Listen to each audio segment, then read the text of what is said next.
Welcome. This is the Apostate Prostate. This is the Apostate Prophet. How is everybody doing? What's up, everybody? Hello, hello, hello, hello. Test, test. 1, 2, 3. David, what's up, man? How you doing? What's up? I said that. You're supposed to respond. What's up, then? Yes, that's correct. So, I've been busy all day and just came back and decided that we were kind of supposed to do this live stream anyway. I very, very clearly remember how we set this topic up. I came up with the idea that we should review SNEAKO's reasoning why he converted to Islam after you suggested that this is what we should be doing. That said, there's a lot of stuff going on right now. What? Where? In Britain, because a subhuman terrorist guy in the street attempted to, or stabbed and attempted to behead. Oh yeah, what was that whole thing? Someone in Northern Ireland, of all places. I tried to look up details, couldn't find any details except this was yesterday. But after people mentioned it, looked it up. The only details were someone really stabbed someone to the point of almost beheading him. That was it. That was all I could find. So a guy of Sudanese background who was given a 5-year visa to stay in the United Kingdom was in the middle of the street, brutally attacking, stabbing, and attempting to behead a person who is, as far as I understand, Northern Irish in Belfast. And then people came to stop it from happening, and eventually the police came and arrested the guy. But right now, just a few hours ago, riots started breaking out because the Northern Irish are not as patient as the English and others. The Northern Irish aren't quite as patient, so you probably shouldn't be doing that kind of stuff in Northern Ireland, in Belfast, which has a long history of fighting for what they believe is right, fighting each other for a long, long time. They sure are not patient. And if you try to pull this stuff there in Northern Ireland, things are quickly going to get out of control. So right now, you have riots breaking out. You have people in the streets organizing, saying, tell everybody all shops must be shut. We will all be going through the streets. We will destroy places where mass immigration is being housed. We do not want any of these immigrants left here in our streets, and we have to send a message. So riots are breaking out. They're setting places on fire that are where massive numbers of immigrants are being housed and all that, and things are getting a little bit out of control.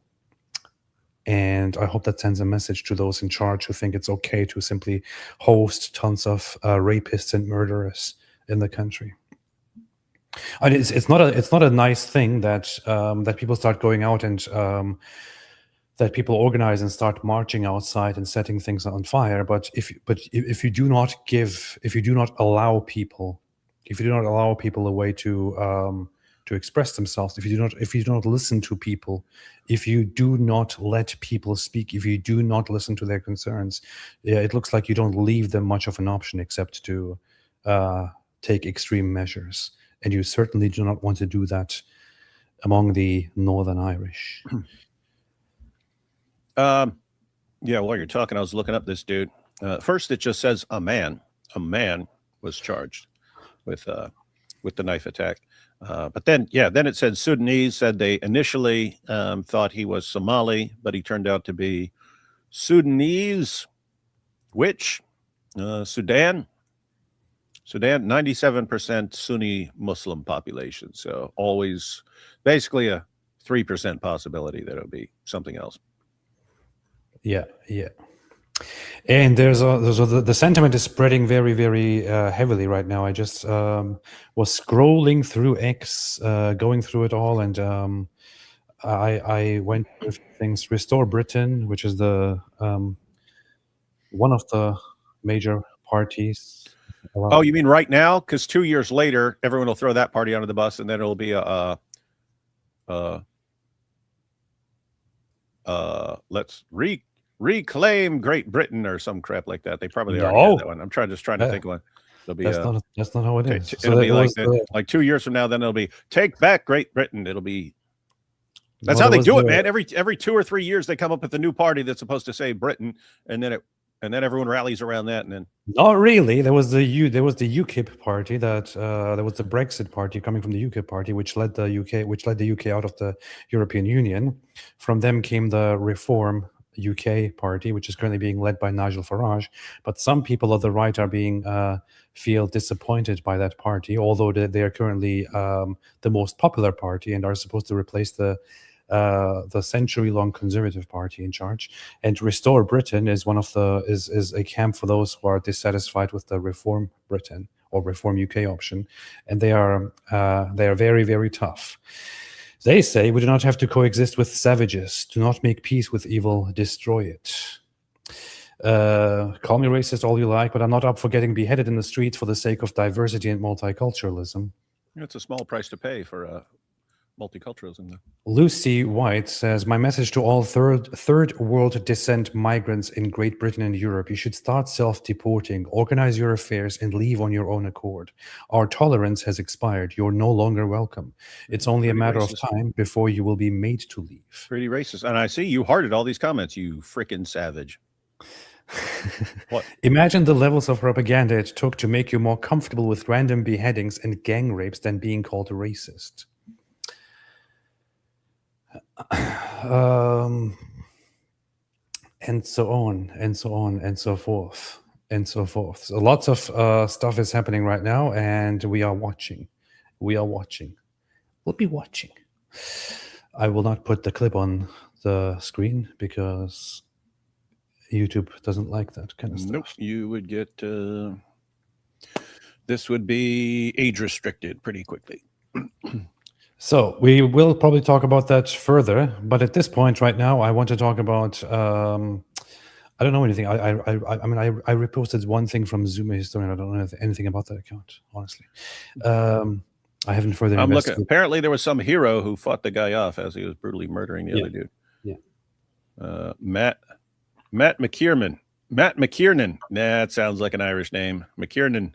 Matt McKiernan. The McKiernan. We're going to talk about it further, but right now we want to go after some low-hanging fruit. And what better description? Who better fits that description than SNEAKO? That is the lowest of the low-hanging fruit. Much like Muhammad on the night of Al-Zut. That rhymed. You weren't even expecting these dope rhymes. I had no idea. Liam of Texas, can someone make a Lego Al-Zut scene? You can do it. Liam, you can do it. I believe in you. To the Torah says the classic duo. God bless you guys, and God bless you. Losire, turn on the stream. Shirk Turk. Objective Christian. AP hasn't started because he's running. See, this is the proof. Filmatic Media. Please put up a poll on should AP make a response video to Mojab and Duck Lips as Sheikh Gipudi. The only caveat being it has to be completely in character from start to finish. LOL. What happened between the two?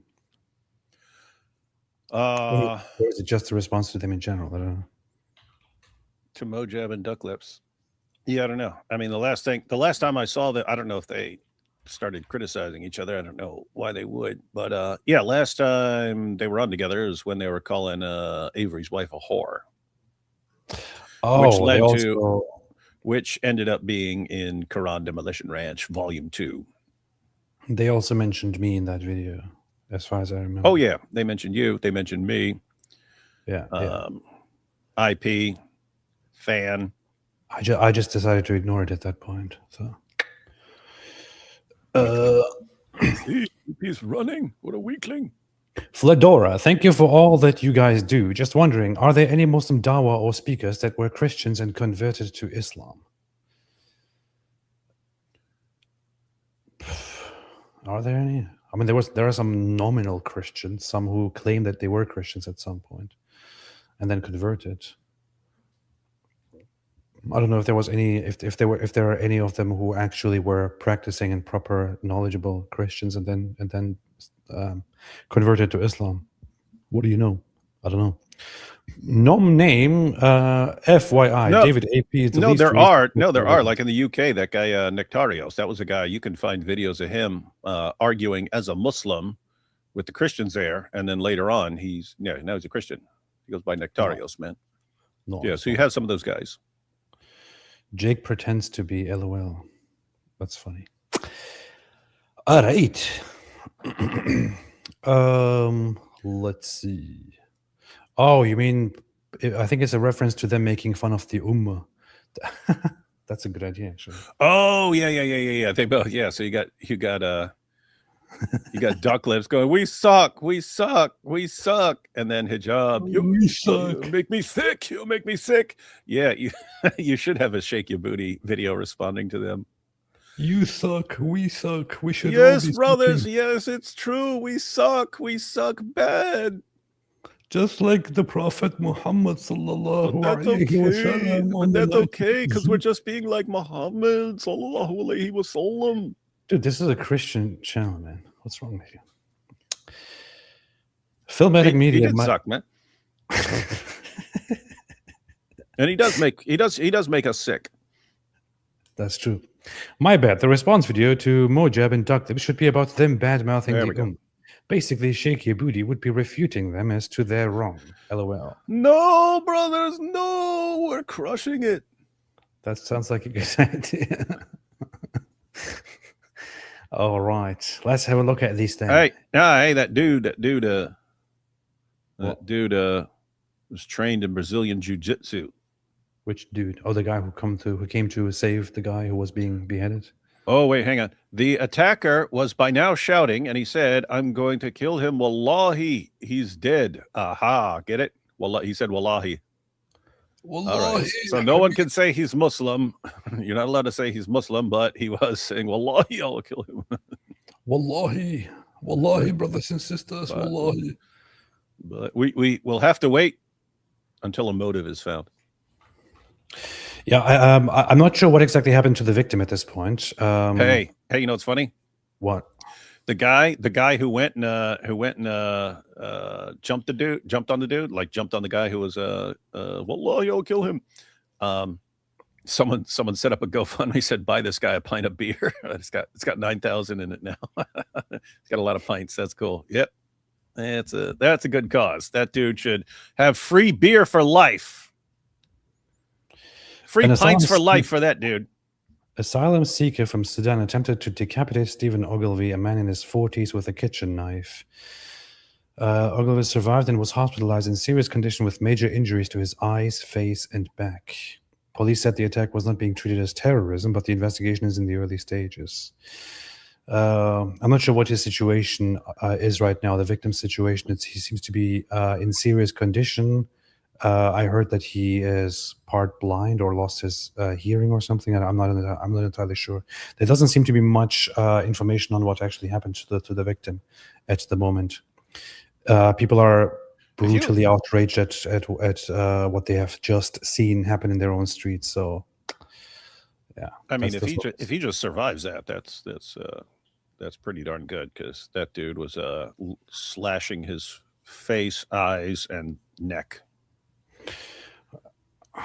It's so funny how the media frames this. Anti-immigrant protesters flare up across Belfast after knife attack. Knife attack. This is just so ridiculous, man. That's how it was a knife attack, man.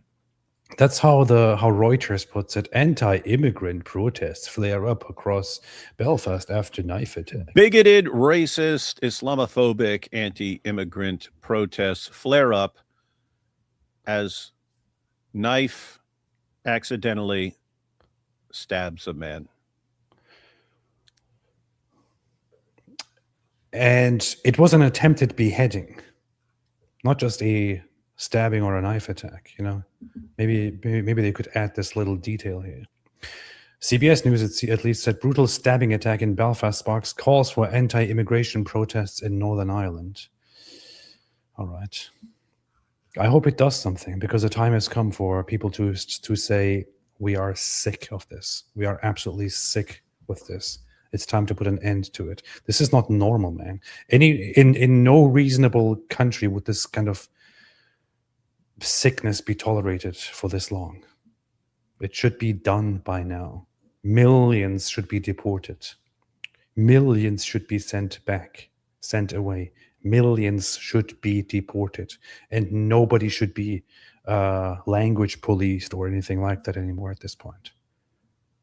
It's time to wake up. Or anyone who criticizes or objects to being beheaded in the name of Allah can be sent to prison for their Facebook posts. That's all I'm saying. Or that. That's the other direction they could go with it. Or that's the direction they've been going with it. Or that, yeah. Anyway, let's have a look at Mr. SNEAKO here. Oh, yeah, I haven't seen this, but got multiple requests. Well, yeah, I said, haven't seen this, but multiple people requested, hey, respond to SNEAKO's video about why he became Muslim. And what I said was, it had better be consistent, because I've seen people in the past, and I mentioned John Loftus here. John Loftus's original book about how he left Christianity and became an atheist. His original version was, he was in a church, and then there was a scandal with him and a stripper or something like that, and the church was very mean to him, and so he said, you don't know who you're messing with. I will destroy Christianity because you are coming against me right now. And so that was basically the story. By the time you get to the third version 3 of his testimony book, it's like that thick, and it's like all this evidence that he studied that caused him to leave Christianity, and all this information that he found after years of careful study. And it's like, dude, you kind of making that up as you go along there.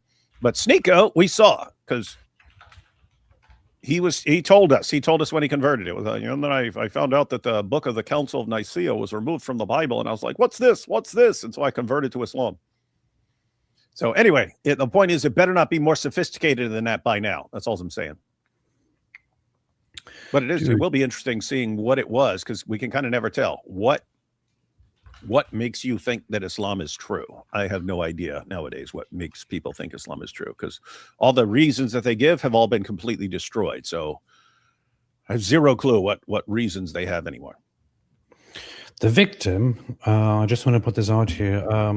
There are some claims, or some people. There are some rumors and some claims that the victim in Belfast was already deaf, and but there is no proper verification for it. But the Muslim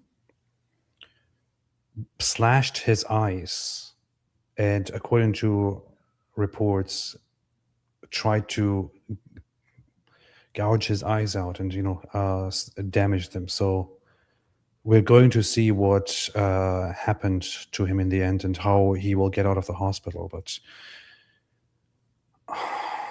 this should be a wake-up call to all of the Western nations. All of the Western nations, wake up. Well, you would think that the 9/11 attacks and the 7/7 bombings and the endless terrorist attacks and the truck murdering people, all the concert attacks in France and in the UK, and you'd think any of that would be a wake-up call. It never is. I think the good thing about now, you might not know this, David, but the good thing about white people and Western people in general is, you as an outsider might not know this, but they happen to be very patient and very slow to react. But once they react, things get a little bit messy. We have seen this over and over again, and it probably shouldn't be left to that stage where things start getting messy.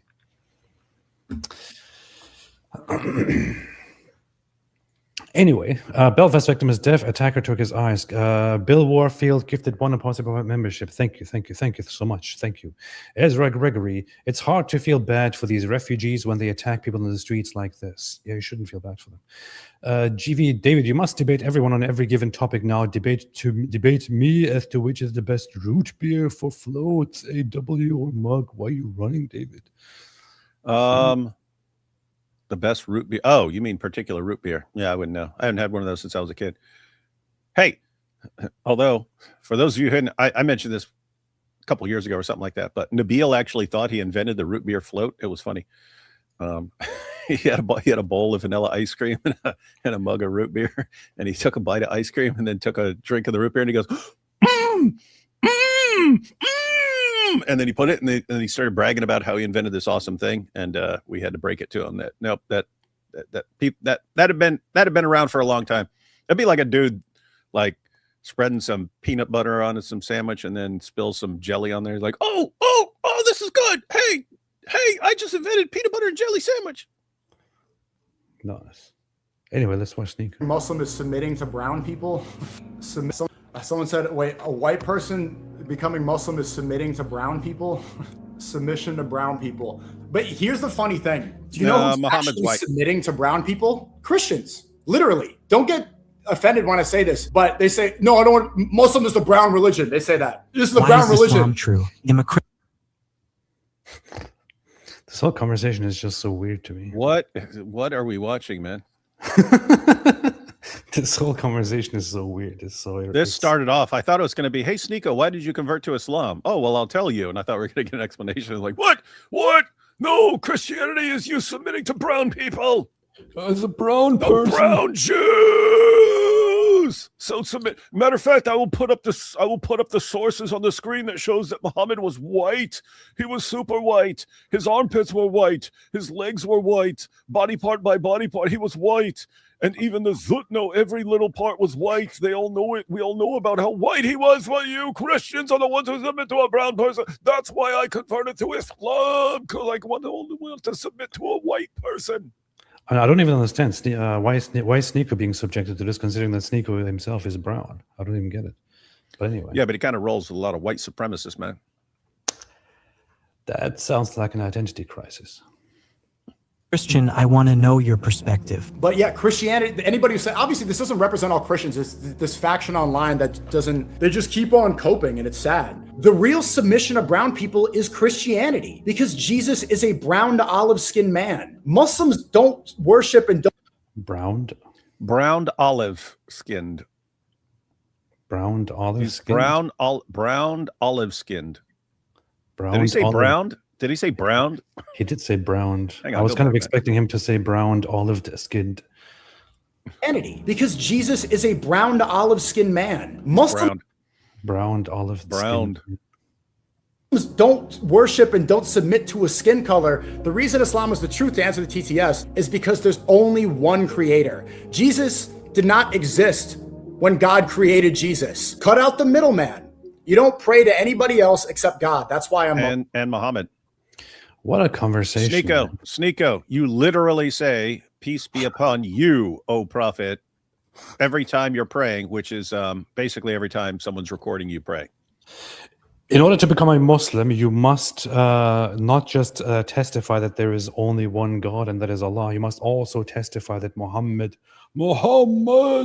is the messenger of Allah, and that you will follow him and obey him. The Quran commands Muslims to directly obey him and never question Muhammad, to listen to him and to obey him, to put him as judge over all your affairs. Yeah. Matter of fact, that verse, Surah 4, verse 65, says that you have to accept all of Muhammad's decisions and accept them with full submission.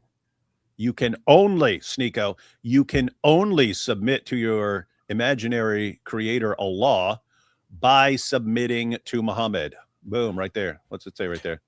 But no, by your Lord, they will not truly believe. You can't be a real Muslim until they make you, super white Muhammad, judge concerning that over which they dispute among themselves, and then find within themselves no discomfort from what you have judged, and submit in full willing submission to, what is that? That's submitting to Muhammad's decisions. This is a very funny choice of words for the ayah, for the verse here. Judge until they make you, Muhammad, judge concerning that over which they dispute among themselves, and then find within themselves no discomfort from what you have judged, and submit in full submission, which is the same word that is used for the core of Islam when you submit to Allah. Right? When Muslims say, we submit only to one creator, we submit to Allah, it is using in Arabic the exact same word of submission, that only when they make you, Muhammad, a judge over the things they have disputes over, then they are in full submission. Then they fully submit and are in full submission. So you must submit to Muhammad's judgments in order to be a Muslim. That is Islam. Islam isn't just submitting to the one almighty creator. It is also submitting to the little god, the demigod, Muhammad. It removes the idea of a nation being in charge. You see people in the chat, they say like, submit to Rome. This is why all of you Muslim converts start speaking Arabic, right? Because it removes that whole idea. This is why you make Arab culture and Arabism superior over everything. This is why the entirety of North Africa and the Middle East have become Arabized, right? And have abandoned their ethnic origins and their linguistics and have completely been Arabized, because you don't care about a nation or anything at all, right? Yeah, because again, SNEAKO, no, this is just submitting to God, the creator. Okay, well, the creator, according to Islam, is absolutely obsessed with all of you walking, talking, speaking, praying, thinking, even going to the bathroom and dressing like a 7th century Arab. Why? Because he says you have to submit to all of Muhammad's decisions, and Surah 33 verse 21 says that Muhammad is the pattern of conduct. And so they read all these stories about Muhammad and say, oh, we have to imitate him, but he's doing everything the way a 7th century Arab does them. And so they have to dress and speak and pray and everything like a 7th century Arab. But he's sitting here mocking someone saying, what, go to Rome? But what would they mean in that situation? They mean like become Roman Catholic, right? They don't mean like everyone has to start speaking Italian now. And no, akhi, wallahi, Islam doesn't care at all about culture and nation and nationality and all that. Wallahi, brother, wallahi, habibi, it doesn't matter at all whether you speak Arabic or this and that. Jesus wasn't from Rome, dummy. What are you talking about? What kind of stupid logic is that? I mean, look. Wait a minute, hang on. Of a nation being in... It removes the idea of a nation being in charge. You see people in the chat, they say like, submit to Rome. Jesus wasn't from Rome, dummy. What are you talking about? Look, that's not what they mean, SNEAKO. Like, I'm not Catholic, but that's not what they mean, dummy. Exactly. I am not agreeing at all with the Roman Catholics, but ain't nobody right here agreeing with you Roman Catholics. But with that said, SNEAKO don't even understand what you guys are saying at all. Whether Jesus is from Rome or in Rome or not is entirely irrelevant to the point that they are making, dude. Gosh. I'm Muslim because it's the only religion that makes logical sense. It's a logical explanation for things. Where? With Trinity, no matter how many times you try to describe it, makes absolutely no sense, bro. Oh, really? Hey, It but makes no sense. yeah, but let me guess that God with two right arms and and one shin and little feet popping out of the end of his one shin, just hobbling around like that. That God who eternally breathes out his spirit and eternally speaks out his word, and then his spirit appears as a man and his word appears as a man.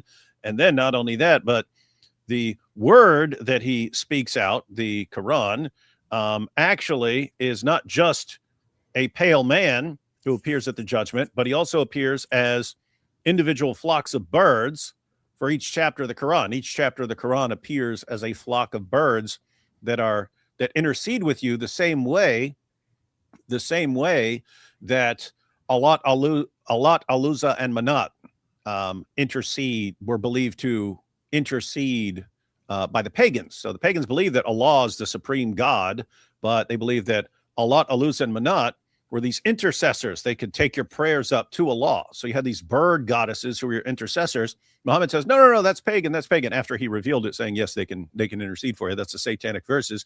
But then later on, he says that chapters of the Quran will be your intercessors. There'll be flocks of birds. So not just 3 bird goddesses, you'll have entire flocks of birds interceding with Allah for you. And so anyway, that just makes much more logical sense to SNEAKO. But guys, think even a little part of that. The Quran appears as a pale man. The Quran appears as a pale man to intercede for you. But within that one pale man are 114 flocks of birds, which are each intercessors for you. So 114 flocks of birds are all combined within the one, and they act as one. And what were you guys whining about with the Trinity here? What were you saying doesn't make sense? I'm interested. I'd be interested to know. Islam makes complete sense. Islam is the most logical religion. Look, let me explain it to you. So you have one God, right? One God who is the creator of all things. Allah, the Almighty. Allahu Akbar. Allah. He creates Adam and Eve. Then he has his servants in paradise, among whom are Shaitan, who is made of fire. Allah creates Adam and says to all his servants, to all the angels, and to Shaitan, bow down to this guy, Adam. Shaitan says, no, I'm not doing that. I'm made of fire. Allah says prostrate to Adam. Shaitan says, well, no, I'm not prostrating to anybody. I'm not prostrating to any man. I'm made of fire. This guy is made of sand or dirt. I'm not prostrating to any man. Allah is like, all right, if you're not prostrating to this man, then you will be punished and you will become evil forever. And Shaitan says, all right, okay, then I will lead your human servants astray until the end. And Allah is like, all right, okay, fine, you can do that. You're free to do that. Allah, meanwhile, creates all human beings that he created just so they worship him. This is the entire purpose. Allah creates all humans and jinns, parallel beings, in the fire beings in the desert of Arabia, adopted from pre-Islamic Arab polytheistic mythology with no foundations at all in Christian or biblical or Jewish history. He creates humans and jinns just so they worship him, Allah. However, the majority of humans will not worship him.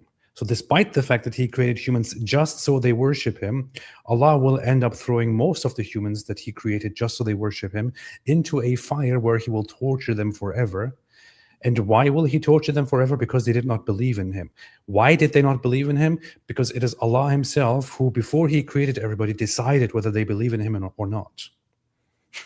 So Allah, when he created all human beings and the jinn, he decided, okay, this one will believe in me, this one will not believe in me, this one will believe in me, this one will not believe in me. Which is why the Quran says that nobody can believe or disbelieve unless by Allah's permission. It is Allah himself who decides whether you believe or disbelieve in him. So it is Allah himself who decides that you will believe and will then make you go to heaven and worship him forever. And it is Allah himself who decides that you will not believe in him and will therefore be tortured in hell forever, despite the fact that he created all humans just so they worship him.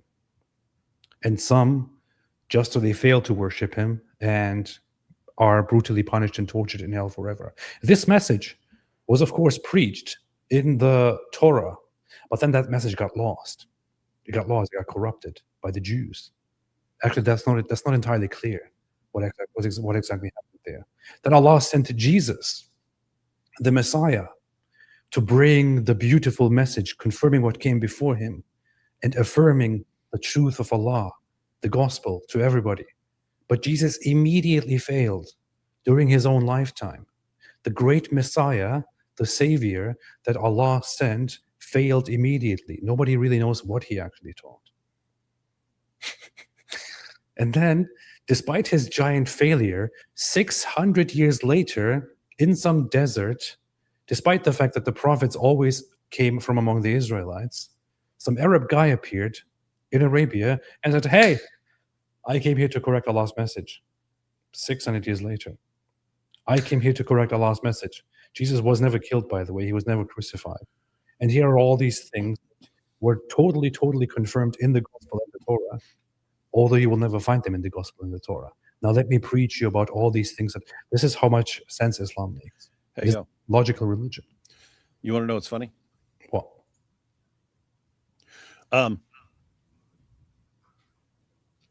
That story, because you may not know this, but Muhammad was known as the ear because he would believe whatever people were telling him.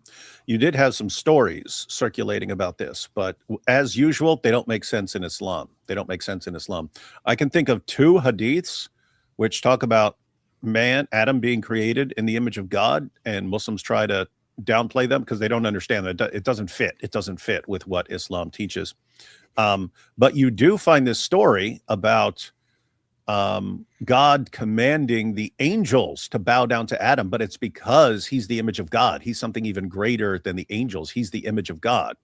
This is in Jewish sources. So this is from the life of Adam and Eve. Between third and fifth century. 3rd and 5th century, right? Listen to this. And Michael went out and called to all the angels, worship the image of God as the Lord God has commanded. And Michael himself worshipped first. Then he called me. This is Satan speaking. Then he called me and said, worship the image of the Lord God. And I answered, it is not for me to worship Adam. And since Michael kept urging me to worship, I said to him, why do you urge me? I will not worship an inferior and younger being than I. I am his senior in the creation. Before he was made, I was already made. It is his duty to worship me. So, but notice here, it's the angels are commanded to bow down and worship Adam. The angels obey. Satan refuses because he's a superior being. And what do you find in the Quran?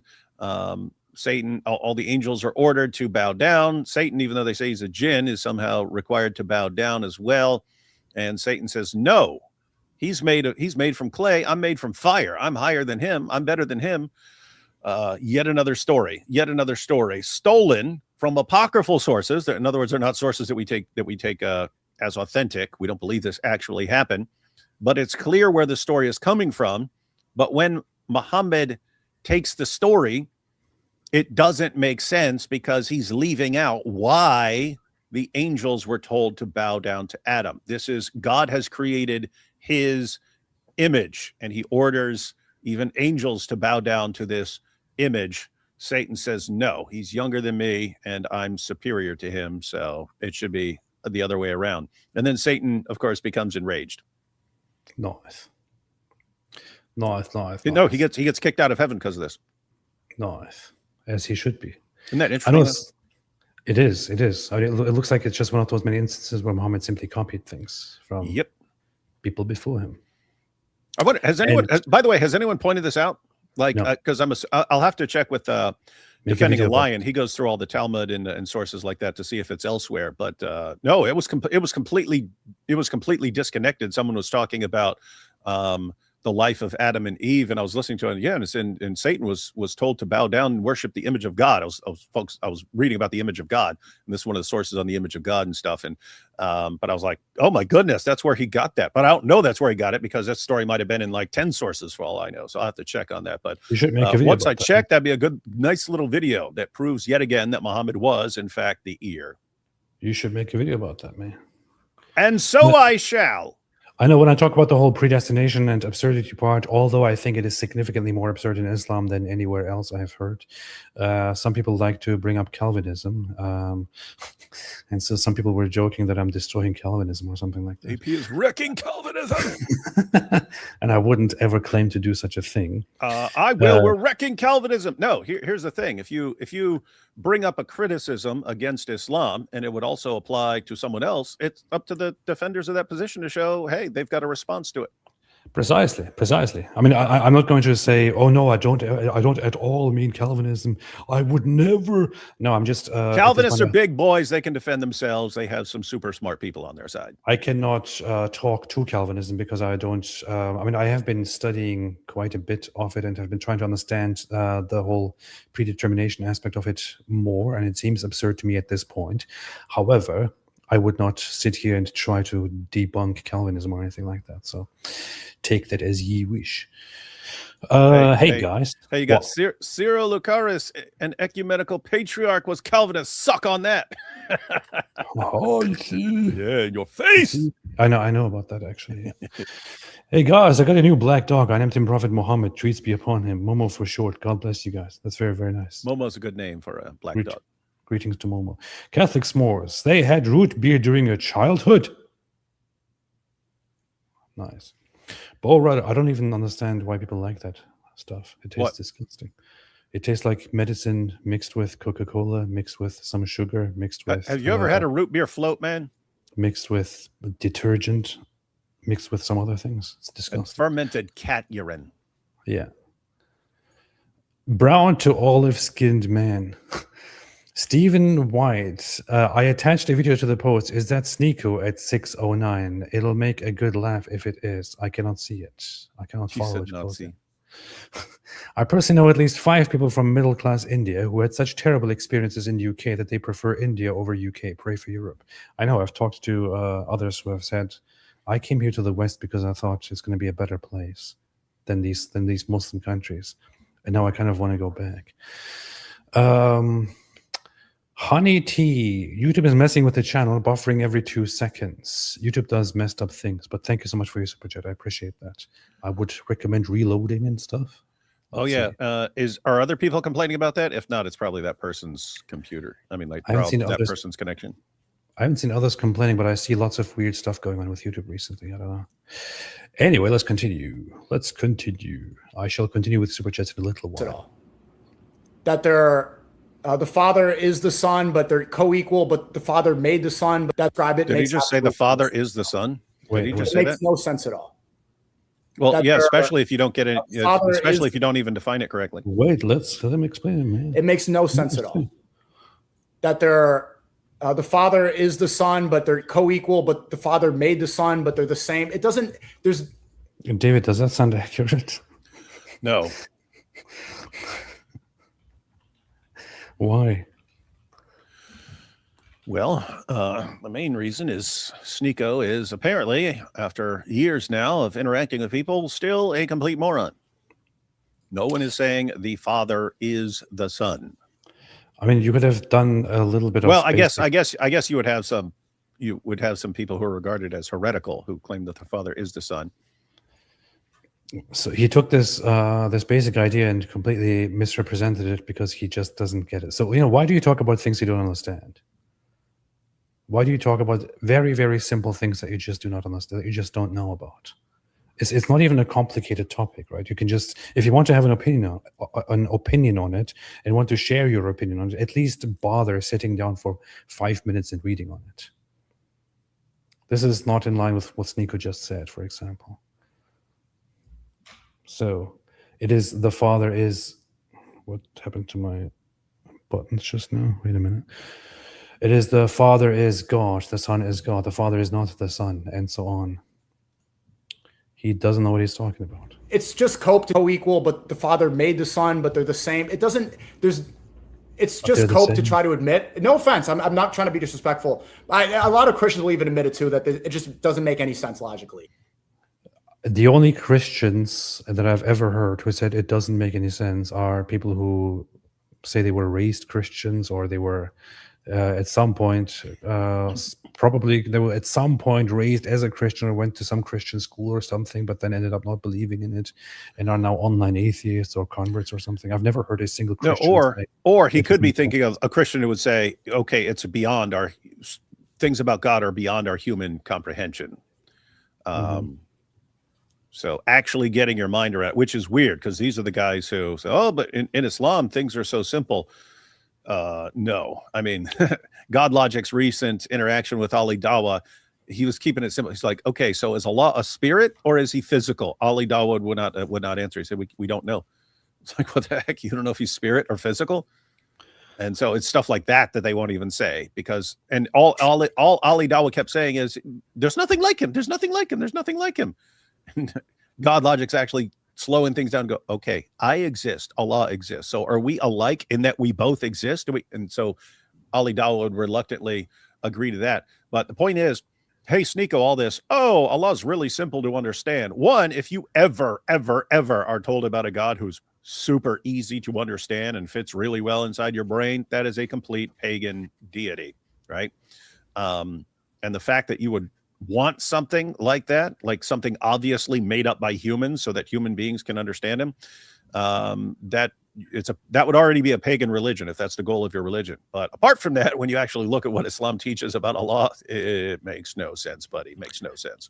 Even when I was an atheist, they're just keeping this from you, SNEAKO, because they know you'll be like, whoa, I didn't know all that about Islam. Even when I was an atheist, I repeatedly, I said back then, I really have no idea why some people suggest that the Trinity is this very, very highly illogical or a very, very difficult, extremely difficult suggestion or anything like that. I really do not, or how it can be used as an argument against Christianity. I never thought of it as something very, very much very difficult or very, very terrible, very illogical or anything like that. I mean, I had problems with different aspects of Christianity, never with the Trinity. It's just at best you can say that that certain aspects of it are beyond your comprehension, because it is God that you are speaking about, right? It is God that you are speaking about. So similarly, for example, in Islam, you also believe that Allah is everywhere at the same time, or has his attention everywhere at the same time, listens to prayers everywhere at the same time, and also descends to the lowest heaven and goes up to the sky to listen to prayers all at the same time. How is all of that possible at the same time? This doesn't make any sense. You could just say you can't wrap your head around it. But in Islam, it actually goes further than that. In Islam, it actually does not make sense. Because as I just said, in Islam, you actually do believe that Allah comes down to the lowest heaven at night and then goes back up again after he has listened to enough prayers. Considering the fact that it is always night somewhere on the earth, and Allah comes down at night to the lowest heaven, that would mean that Allah would have to be staying at the lowest heaven all the time while also going up there all the time. It is all just completely nonsensical. But they never apply these little questions to their own religion, which makes these idiotic suggestions. In comparison, there is nothing difficult or even illogical about the Trinity. Nothing at all. What makes sense logically is that there's one creator. It starts with one, not logically, logic, one creator, you see, logic. If he still thinks we don't believe in one creator, one God who created, he's there a is moron. one creator. But there's not just one creator even in Islam, because Jesus also creates in Islam, SNEAKO. Jesus imitates Allah, makes clay birds, and then breathes the spirit into them and they fly away. So Jesus is co-creator in Islam. Stop embarrassing yourself, dude. How's this guy been a Muslim for years now? He still doesn't know the basics of Christianity to even criticize it, and still doesn't know the basics of Islam to not realize he's contradicting Islam every sentence he says. Howard, I'm in a big room. I haven't set up my place properly yet. This is why I'm so echoey. That might be it. You sound normal to me. I don't know what he's talking about. 3, not 3. So, yeah, that's it. There's no gods worthy of worship except God. Yeah. all description. David, do you agree with that? Yeah. There's no gods worthy of worship except God. Yep. There's no other God that's worthy of worship except God. Wait, that means you're a Muslim. Texts say Prophet Muhammad had really white skin, and Prophet Jesus isn't. Yeah, we don't depict Prophet Muhammad. They actually they make the super chat in Trump's voice. That's funny. That's funny. Hey, how'd everyone find out that Muhammad had really white skin? This guy. That was you. Upon him for that reason. I did that. It's Muhammad, for an Arab, peace upon him, was fairer skinned. Jesus was a dark, like Palestinian Semite Jew. Brown to olive skin. It says this in the Bible, doesn't it? I'm white, born and raised Muslim, and I still don't get it. Why the fuck do Sorry for the language. But yeah, SNEAKO show. It's kind of so funny how he's just putting these words together. He was a Palestinian Semite Jew. He was a Jew. He Yeah. was a Jew. That's it. Semite is not an ethnicity. It's a language group, and it's something that is rather modern applied. Otherwise, it was regarded as a lineage, but it is not in any sense considered an ethnicity or anything like that. So you don't say this person is a Semite, this person is a Semite. Anti-Semitism or anti-Semite is used nowadays because it was actually coined by a racially anti-Jewish guy who specifically wanted to say that we are anti-Semites, not anti-Jews. We are not against them because of their religion. We are against them because of their race. That's why anti-Semitism is being used today. It was coined by an anti-Jewish racist guy. From that, people like SNEAKO are ignorantly thinking, oh, Semite is an ethnicity, and Jews are claiming that anti-Jewishness is anti-Semitic, but the real Semites are these people. Semite is not a thing. Stop saying that stupid word. some people? It's an American thing, and it's getting pushed a lot. This falsehood is getting pushed a lot by people within this space. You know, this idea of race worship. It doesn't exist the same way outside of America. It's a very American thing. It's also because it gives you a feeling Salam of superiority. SNEAKO. Surah Gaffer verse 56 perfectly describes these I'm gonna people. look it up. So a lot of the people, they have nothing going on. And so if you have no accomplishments, if you have a feeling of inferiority, if you have no achievements, you can fall back on your race. My ancestors did this. What's funny too is they make fun of black people. They say, we was kangs, when black people talk about being kings in Africa. And now you hear the same exact thing from white people. Oh, we was Romans, and they keep talking about their ancestors. White people built this, white people did this. Yeah, but what did you do? Nothing. You didn't do anything. You've done nothing in your life but troll in my TTS or like just type things on the internet and say rape SNEAKO. Like, don't you see the problem here? You act like whiteness is superior, but if it was, then you would have accomplishments and you've done nothing. And they feel inferior. They feel this weakness, and to feel better about it, they fall back on their skin color. This is very sad. I'm superior because I'm white. We built this and we did this. Okay, great. Now what? Are you your ancestors' achievements? No, you are what you do now today. So, and despite how stupid he generally is, I can agree with some aspects of that. That said, culture still matters a lot. And a Christian at TTS earlier and said, like, why are you Muslim? You want to know? For the people that want to know, look into who. Finally, here we are. Okay. And a Christian at TTS earlier and said, like, why are you Muslim? You want to know? For the people that want to know, look into who Paul the Apostle is. What the heck? Wait, what? What the heck? Do you want to know why I'm a Muslim? Look into who Paul the Apostle was. Are you freaking kidding me? Y'all hear that? You want to know why I'm Muslim? Look into who Paul the Apostle was.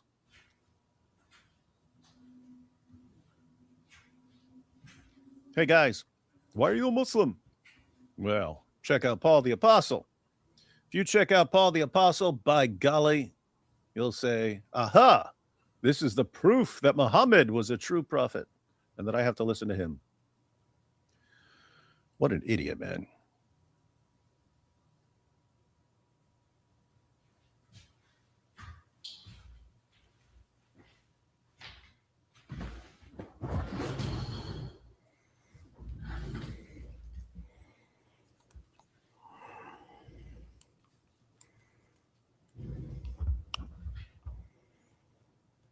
You want to know who wrote the most books in the Bible? It's Paul the Apostle. He was persecuting the early followers of Jesus before the Trinity existed, before this idea was Really?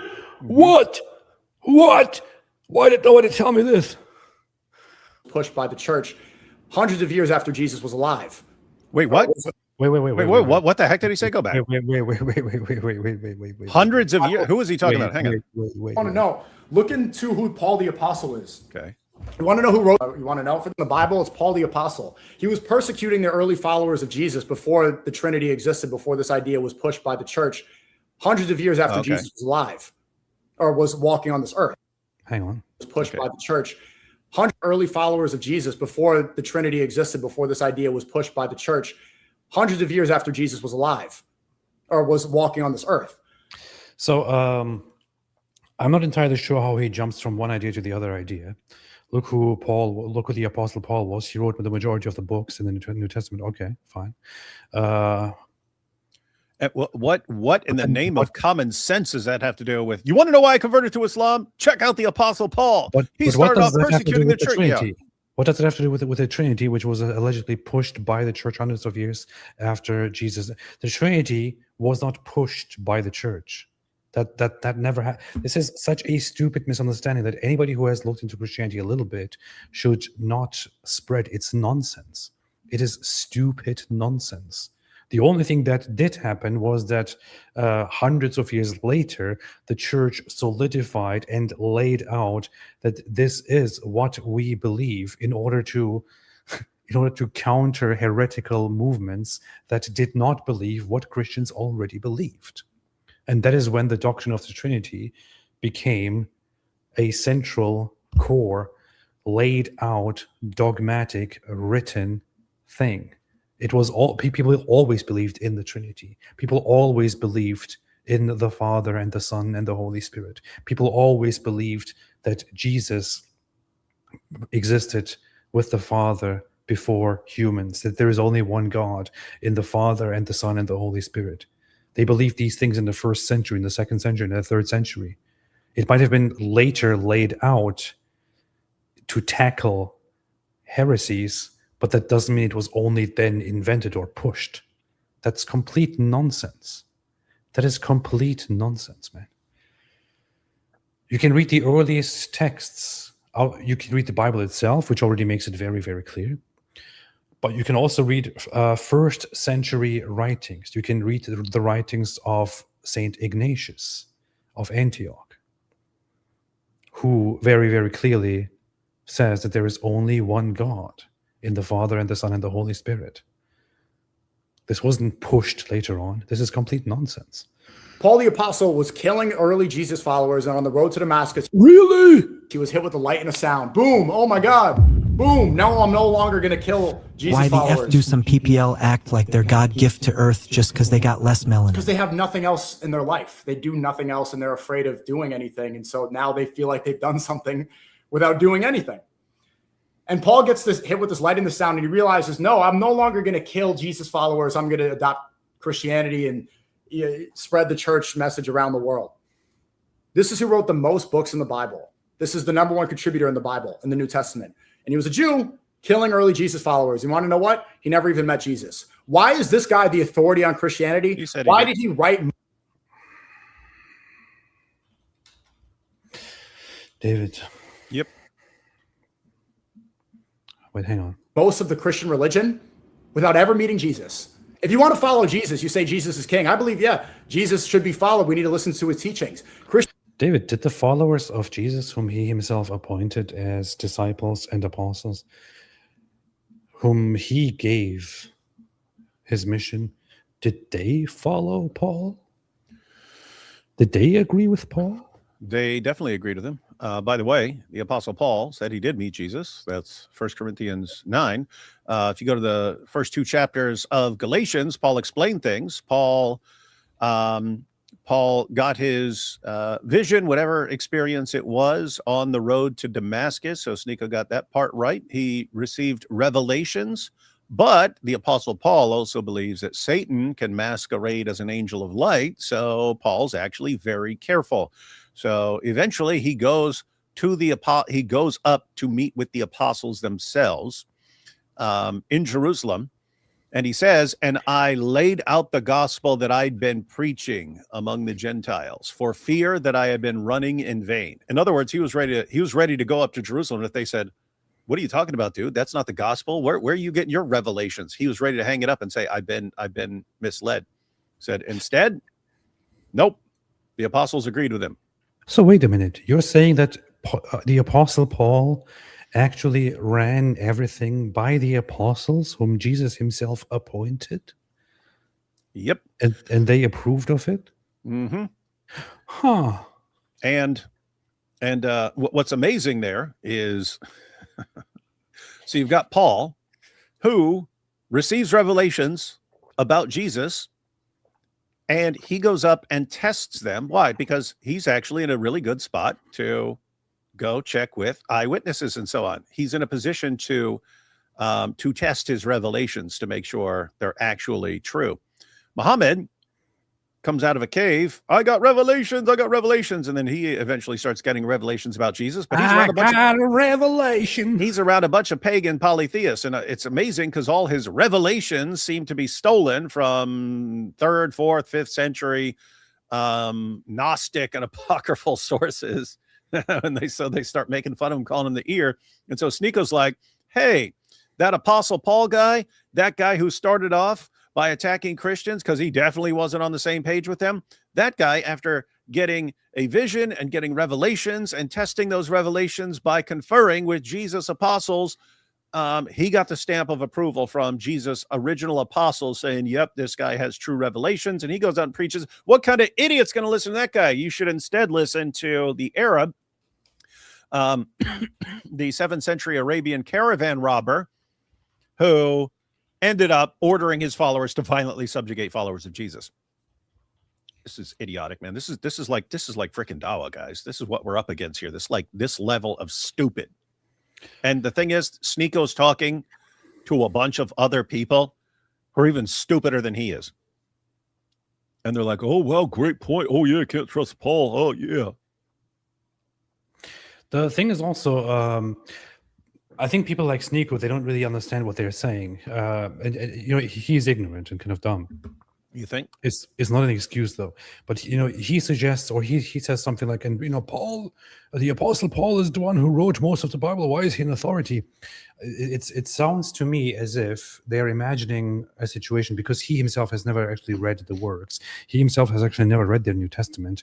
I think when he says this kind of stuff, and when Muslims say this kind of stuff, and when he says this stuff with Muslims, it sounds to me as if what they're suggesting is that the writings of the Apostle Paul are a bunch of writings that are kind of like the Quran, of this is what you must do, this is what you shall do, and this is God speaking, and so on. The Apostle Paul happens to be the author of, almost half of the books of the New Testament? Not even most, right?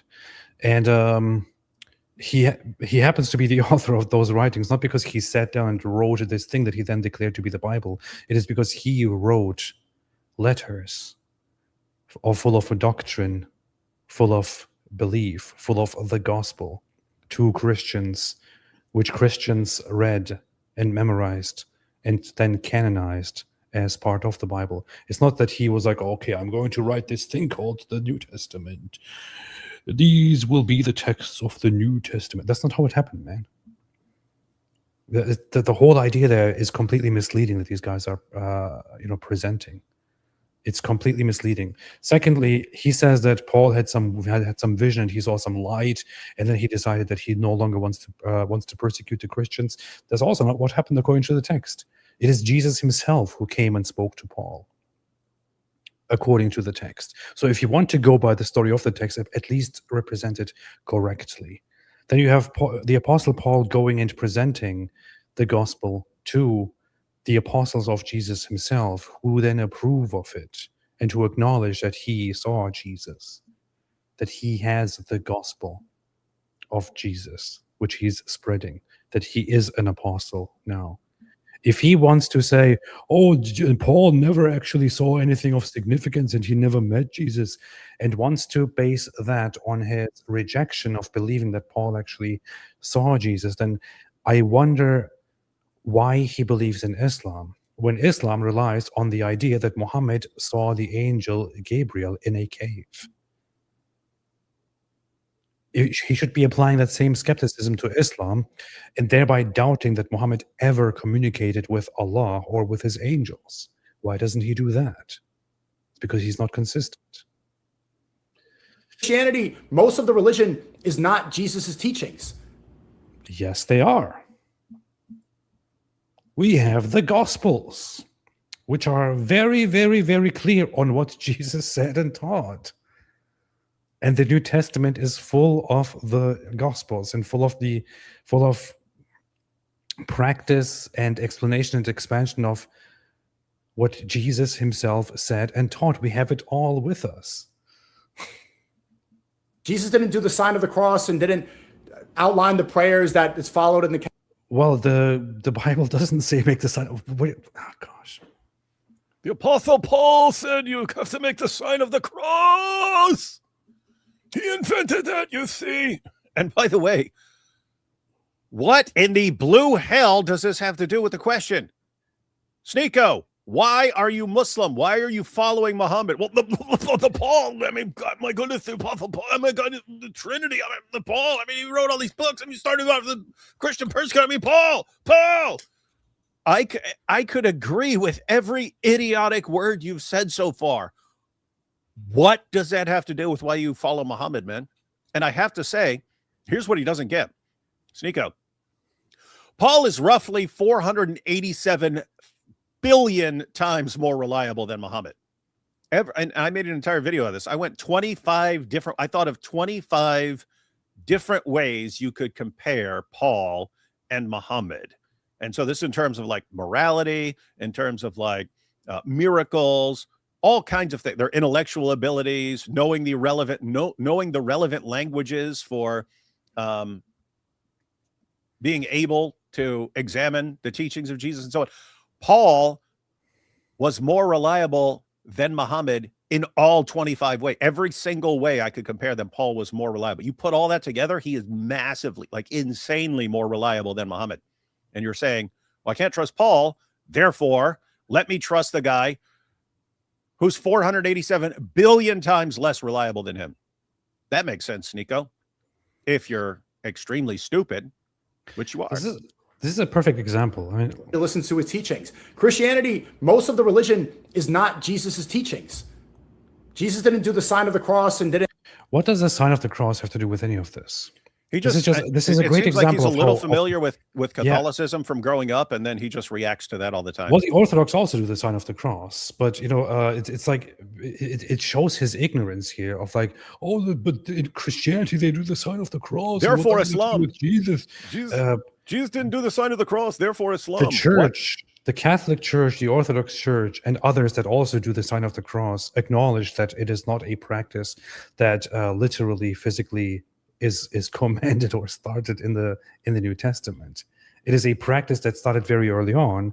You have records of it in the 2nd century, where Christians generally trace the cross on their own bodies, or from their heads to their upper bodies. So it becomes a thing to identify themselves as Christians and as a reminder. So they start doing it in churches, but. And then within the church tradition, it becomes a thing that when God is mentioned, when the Trinity is mentioned, you do the sign of the cross. When you enter, you do the sign of the cross. You honor the cross. You honor God. You honor the Trinity. You honor Christianity and all that. But what in the world does that have to do with what is being talked about here? It's not like this was. It's not like the Apostle Paul wrote down, "And all Christians shall henceforth do the sign of the cross, despite the fact that Jesus never commanded any such thing." What is he even criticizing here? And as David just pointed out, what in the world does this have to do with the question, why did you become a Muslim? Nothing. This is so stupid, man. Outline the prayers that is followed in the Catholic Church. Islam the rules are created by Allah. You see that we have the Quran, and then we follow the Sunnah, the life of and sayings of Prophet Muhammad, peace be upon him. The Sunnah. Oh, so a dude. The Sunnah. A dude. The Sunnah. The stuff that a dude said and did. The Sunnah. Yeah, that. Stuff that was written down long after Muhammad's Uh-huh. body was rotten in the ground. Yep. Stuff that was established as something to follow long after the pedophile rapist was dead and buried. Uh-huh. And SNEAKO. Isn't that what he just criticized about Christianity, allegedly, in his poor understanding? Yes. Hey, SNEAKO, how do you become a Muslim? How do you become a Muslim? By reciting the Shahada, right? Where does Allah say that Shahada? Yeah. Where does Allah say that? Where did Allah say all the things you're supposed to say during your prayers? Where did Allah say all the things you're supposed to do during the Hajj? These all come from a man, dude. A guy who's way less reliable than Paul. And where do your beliefs about Jesus come from? This guy. Stupid, man. Stupid. Praying 5 times a day. This is an argument that Quran only Muslims make nowadays, or Quranists or Quran only Muslims make nowadays. They say we don't have to pray 5 times a day. Why do they say that? Because praying 5 times a day is not found in the Quran.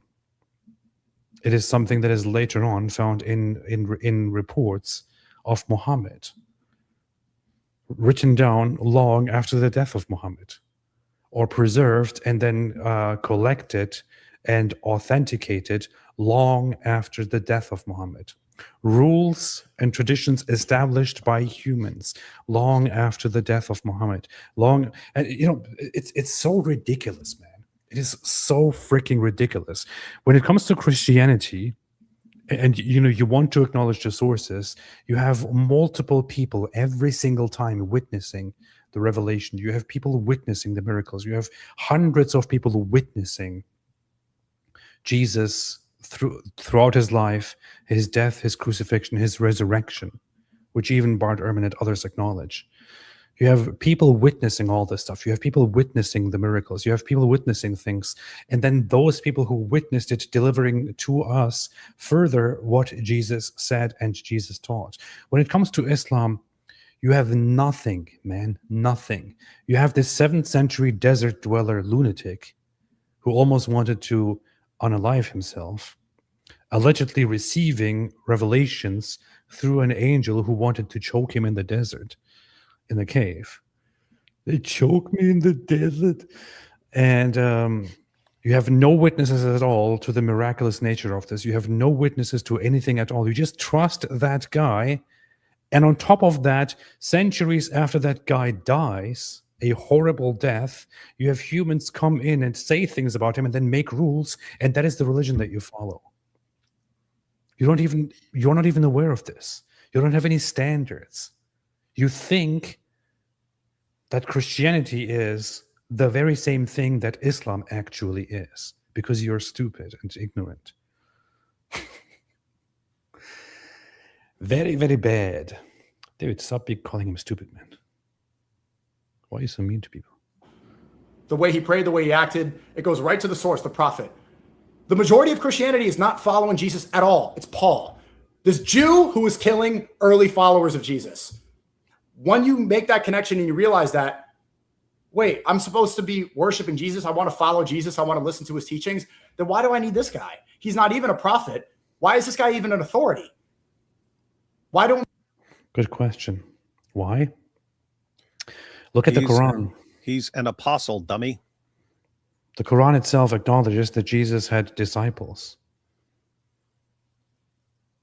Why did Jesus have disciples? Why not just follow Jesus? Yeah. It's also pretty interesting how the early Muslim commentators gave the thumbs up to the Apostle Paul as well. Yeah. Because they realized if Allah in Surah 61 verse 14 said that he helped the true followers of Jesus until they became uppermost, And the Christians who became uppermost believed in Paul. They couldn't have gotten that wrong because Allah was helping them. Allah was helping them get things right. And therefore, they had to affirm Paul. Later on, Muslims realized, ooh, this stuff from the first century doesn't line up with Islam at all. What are we going to do here? We need to blame someone. So they blamed the Apostle Paul. And now you have, like, anyone who's asked, why do you believe in Islam? Well, the Apostle Paul. Why are you blaming Paul? Paul, according to SNEAKO, overpowered Allah. Allah, Surah 3, verse 55. Allah promises Jesus that he's going to take care of his followers until the day of resurrection. He's going to make them uppermost until the day of resurrection. That's a long time that Allah's promising to protect Jesus' followers. SNEAKO's story is the Apostle Paul came right in there and just ruined it all and then tricked Allah into helping the wrong group become uppermost. That's what SNEAKO is telling us. So, AP, check this out, right? Just do the math here. Do the math here, everyone. Okay, so you've got Muhammad here. This is a guy SNEAKO says we need to listen to. We need to listen to what Muhammad said. But Muhammad is a slave and a prophet of the great God Allah. Allah. So there's Muhammad, and then there's the God of Muhammad. That's Allah.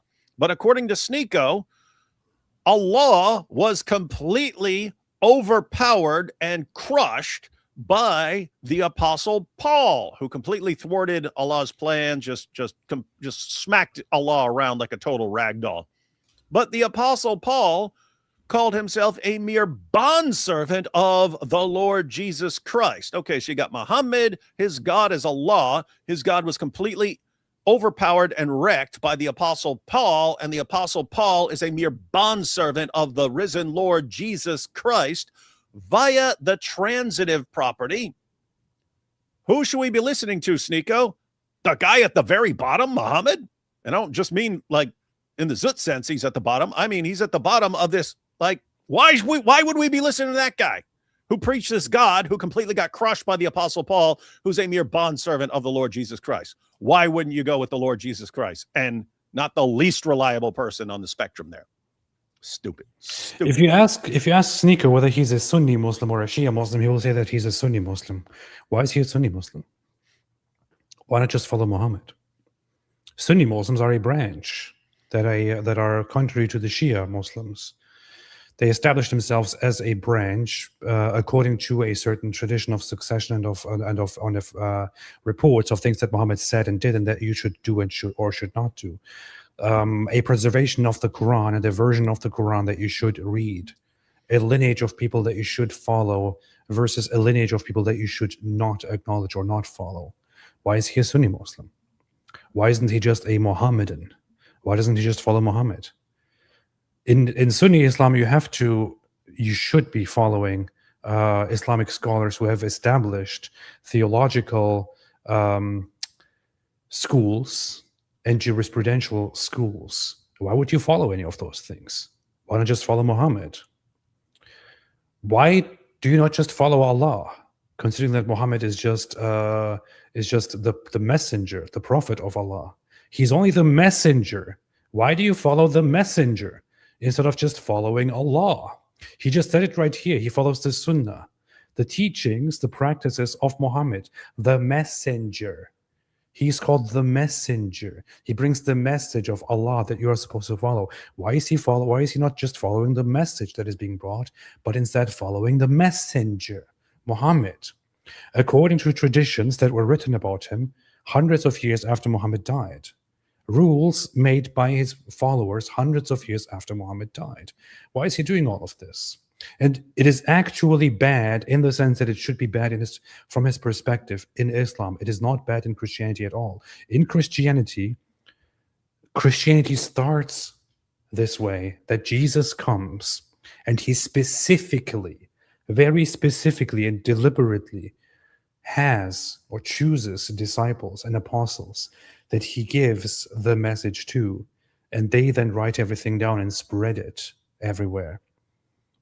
And people follow what they tell us about Jesus. and we believe in Jesus, who is God. It's all very, very simple. You believe in a religion that relies on people saying that people deciding that you should follow something, based on people deciding that you should follow this, based on people deciding that Muhammad said this and this and this and did this and this and this, based on the idea that Muhammad said and did this and this and this and this, because he received revelations in private which nobody ever witnessed from the Almighty Allah, which we are supposed to trust him on. What a fantastic religion by your standards, SNEAKO. What a fantastic religion. We consider him a prophet, but he was hit with this light and this sound. Why did he write the majority of the New Testament? He didn't write the majority of the New Testament. He wrote letters that were then considered part of the New Testament. And then you get to a point where you're like, okay, I don't want to admit I was wrong. You get hit with ego, and then you start deflecting. People get angry, and they don't want to admit that they were wrong. I didn't have a problem with this because at the time I had already kind of strayed away from Christianity, from Catholicism. Shut up, SNEAKO. Shut up, SNEAKO. Shut up, SNEAKO. You had no idea about any of this. You thought the Council of Nicaea was a book that is in the Bible that was removed. SNEAKO, I don't want to make fun of you. I don't want to humiliate you. Actually, I do. Because it's too easy. And I am kind of mean sometimes. You didn't even know until a year or two ago that you thought until 2 years ago that the Council of Nicaea is actually a book that was removed from the Bible. SNEAKO, you didn't know anything, SNEAKO. You didn't know any of these things. You didn't know anything about what the New Testament actually is. You were asked to quote something from the New Testament, and you were saying, what was you saying? He was saying Matt 5 because it abbreviated it. He didn't know it was Matthew, and he didn't know how chapters and verses work. And he goes, "It's Matt 5, because that's what it said on the screen. It was Matt 5." SNEAKO, you didn't know any of these things. Please do not pretend now. I don't want to mock you for not knowing something, but please don't pretend that you actually knew these things. It's very, very dumb. It's very stupid. Wait, do you have the clip somewhere of him talking about the book of the Council of Nicaea? I'm sure I have it somewhere because we used it for videos back in the day. That was a couple of years ago, though. Probably look it up. SNEAKO, Council of Nicaea. Let me see. And Matt 5, baby. Matt 5. Oh. Have you heard of the Council of Nicaea?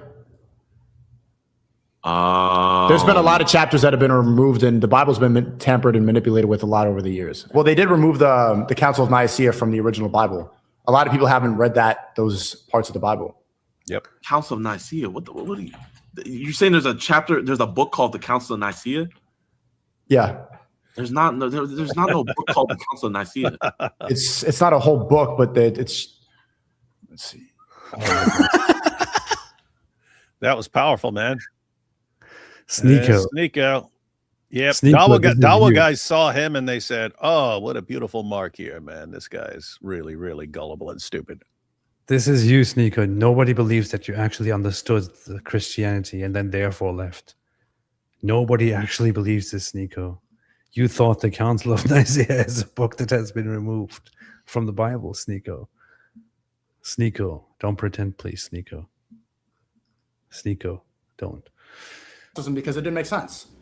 And then I learned about Islam. I realized that you worship the one true creator. I'm like, oh yeah, this is what I always did. I always pray to God. So I don't need to, this is not a big jump. This is just very simple to me. And then I listened. Oh, why didn't you become a Jew? Why didn't you become a Jew? Why didn't you become a deist? Why didn't you just become a Unitarian? Why didn't you just become, I don't know, some guy who identifies as a monotheist? Why didn't you become one of the many other people who just think there is this one creator thing? Why didn't you just become a Taoist? Why didn't you become a Buddhist who said there is this one who say there is this one thing, but we can't really define it? Or another Buddhist who actually does believe in the one God, who created all things? Why didn't you become any of these other things? Why did you become a Muslim, if that's the idea? Why didn't you become a Noahide? Why didn't you become any of these other things? Or why didn't you just get it together and become a Christian, SNEAKO, considering that you weren't actually a Christian before? Because Christians don't believe in multiple gods, SNEAKO. And Islam isn't just about believing in one God, SNEAKO. Islam is just a very perverted, new version of having such an idea, SNEAKO. I recommend other people too, but this idea, this tribalism and this racial identity that's pushed up. Let's face it, he became a Muslim because Andrew Tate became a Muslim. And you are correct, sir. Thank you. Everywhere, that's what holds so many people back. And people reinforcing it, they're preventing people from knowing the truth. They're preventing people from making it to heaven. They're preventing people from having pure guidance. And it's unfortunate because it's the most peace and serenity you're going to find. People all the time, they still say like, oh, you're grifting Islam. I hear this too. SNEAKO's not Muslim. He's not. It's like a LARP. It's like, dude, I've been Muslim for 3.5 years. I've been on multiple Umrahs. I go Jumu'ah every Friday. Like, I don't need to be like, no, I'm actually. But for anyone thinking that I'd be grifting Islam, how has it benefited my career at all? How has it benefited my... Are you freaking serious, man? Is this guy serious right now? Is he really asking this question? How has it benefited me? Gosh. I don't even... Do I really have to answer that, man? Wow, man. Experience as a content creator. Can't gamble. I have to limit haram content. I am part of the most... Which he doesn't actually do. Hated ideology in America by far. I get called a terrorist. This is part of the reason. Yeah, as far as we can tell, SNEAKO hasn't given up any of this stuff. It's just you can't be public about it. And he's even been public about some of this stuff multiple times. And they just say, but he's new. He's new. So he doesn't know any better. So he's good to go. What the heck are you doing, man?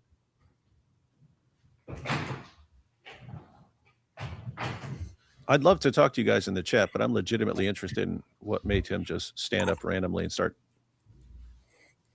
My headphones were caught in my chair. It was bothering me. Finally. You do one thing in life. You do live streams, and you still have like 5 problems every single live stream. Yes. And I'm banned everywhere. Get banned by the Australian government for being a neo-Nazi terrorist. They'd say everything they can to destroy my credibility. Well, you are kind of a neo-Nazi terrorist. So. To destroy me as a person. Being Muslim is the most hated thing you could be in this country, by far. There's nothing that's even close. They use anti-Muslim propaganda to justify war and to prop up this economy based off this Ponzi scheme petrol. This is a dude. The reason he was, it was multiple things, but before his Australia trip, he was there with a group of people yelling the Kaibar chant. Yeah. That's about massacring Jews, and he's yelling it. Yeah. And so they banned him. And look at this. Simply being a Muslim got me banned. Oh my goodness. You imagine that? Calling for exterminating Jews got you banned, SNEAKO. Not Muslim. There are plenty of Muslims in Australia, SNEAKO. You know what I think? Take any random Muslim and see if he wants to take a trip to Australia and watch him not get stopped. What I nowadays think sometimes is if people complain so much about, oh, I am being hated in this, we as a group, we're being hated in this country and we're being mistreated in this country. We are not wanted in this country. I want to use my words very carefully now. But considering that they're completely wrong and that is not being done at all, I think we should just live up to their fantasies and just, deport them, send them somewhere else. They clearly don't seem to appreciate the luxury and the comfort and the tolerance that they have, that they receive. Of course, SNEAKO wouldn't be bothered by that, considering that he's a citizen. But the rest, maybe.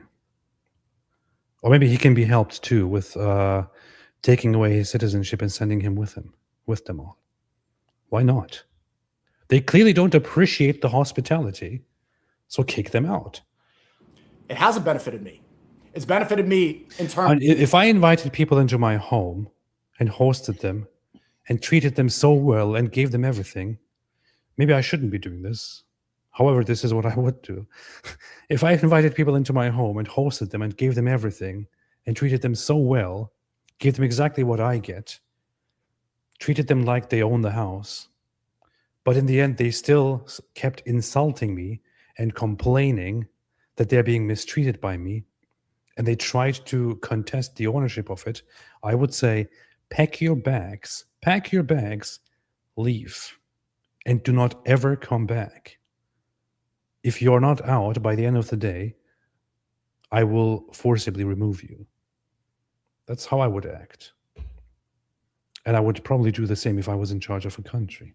So, In terms of peace, it's given me guidance. It's given me the straight path. I know what I'm supposed to do. Instead of straying away and worshiping others than God, now I know what makes sense of what I'm supposed to do. I have the clear rule book. I know exactly what I'm supposed to do as a person. And also I get all the benefits in the afterlife. This life is temporary. This life is a test. Everything in this life is a you get to bang virgins. Bang them virgins. Banging all them virgins in the afterlife. Banging all them beautiful virgins with big breasts. Banging all them virgins with the transparent skin. They don't have big breasts. Banging all them They don't have big virgins. breasts. They have budding breasts. Budding. Oh, So sorry. that's budding breasts. They're at Tanner stage 2. Cool. Zutkuya says, make AP the dictator of the UK. I agree with this completely. I think this needs to be done. Yeah. This needs to be done immediately. I will talk to the royal family and I will say, hey, give me control of this country and ownership over this country for 5 years. I will solve all of the problems and I promise I will give it back to you.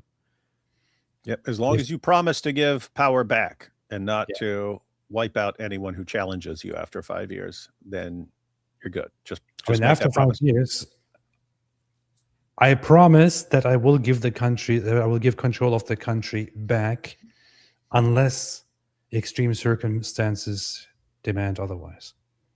is a test. You know what you're supposed to do. But in terms of dunya, in terms of rewards, power, money, fame, I haven't gained any of that being Muslim. Any. In fact, I just came back from Australia. I did 2 Muslim podcasts, 2 Dawah podcasts. They were afraid to upload them because I got banned by the Australian government. So even in the Muslim world where there'd be clout that people act like I'm grifting, I'm still facing tons of hardship.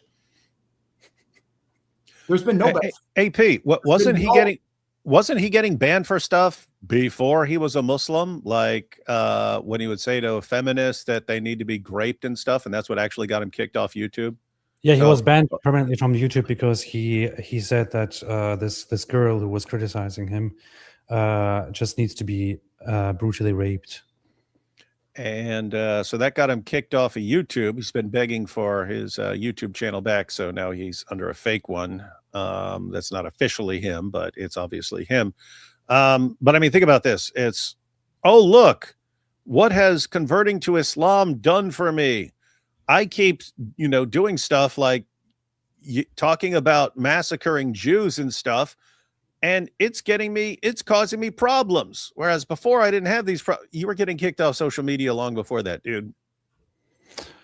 Well, it is actually his channel. He got it back. For some reason, YouTube decided to unban him. Oh, wait, why is it called SNEAKO then? No, it is SNEAKO. He also posts on SNEAKO. Oh, there's a SNEAKO. Oh, okay. No, I didn't even know he got his channel back. Oh, this here is SNEAKO, but he also has SNEAKO. That's SNEAKO. Okay. He also has SNEAKO, which has over 1 million subscribers. So hang on. So he wait. After becoming Muslim, he got his YouTube channel back, actually. So. Yeah, so they gave you your channel back after you threatened to brutally rape someone.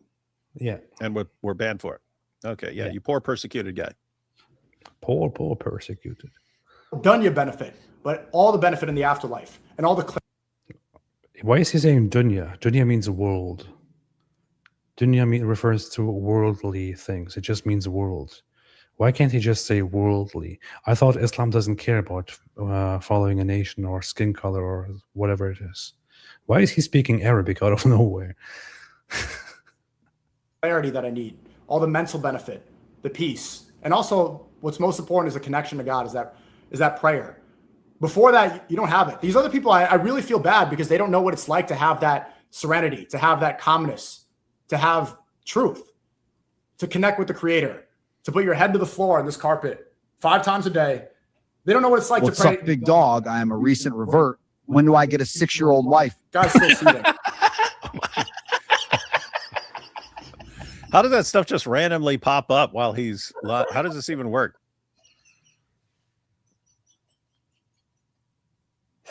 Oh, it automatically jumps in with the super chats because that's a super chat. What's up, big dog? I'm a recent revert. When do I get a 6-year-old wife? What's up, big dog?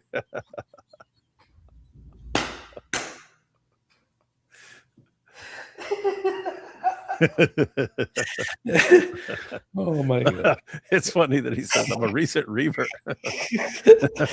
It's funny in the middle of the ranting. The super chat is being read out loud. But they have, so streamers have this system. I think they do it through OBS, where people can, through their own websites and channels, can send them super chats that are being read out loud because they are part of the members or something like that. I don't know. I don't exactly know how it works. I've never really gotten into that. Wouldn't that be annoying if they can just interrupt you mid-sentence like that with when do I get a 6-year-old wife? Because I'd be willing to kick out some cash. I mean, SNEAKO and people like him. Streamers do this kind of stuff because it makes for good engagement. You know, so I mean, he could turn this stuff off, but he just does it because it's good engagement. But I love it. Wait a minute, I want to watch it again. That serenity, to have that calmness, to have truth, to connect with the Creator, to put your head to the floor on this carpet 5 times a day.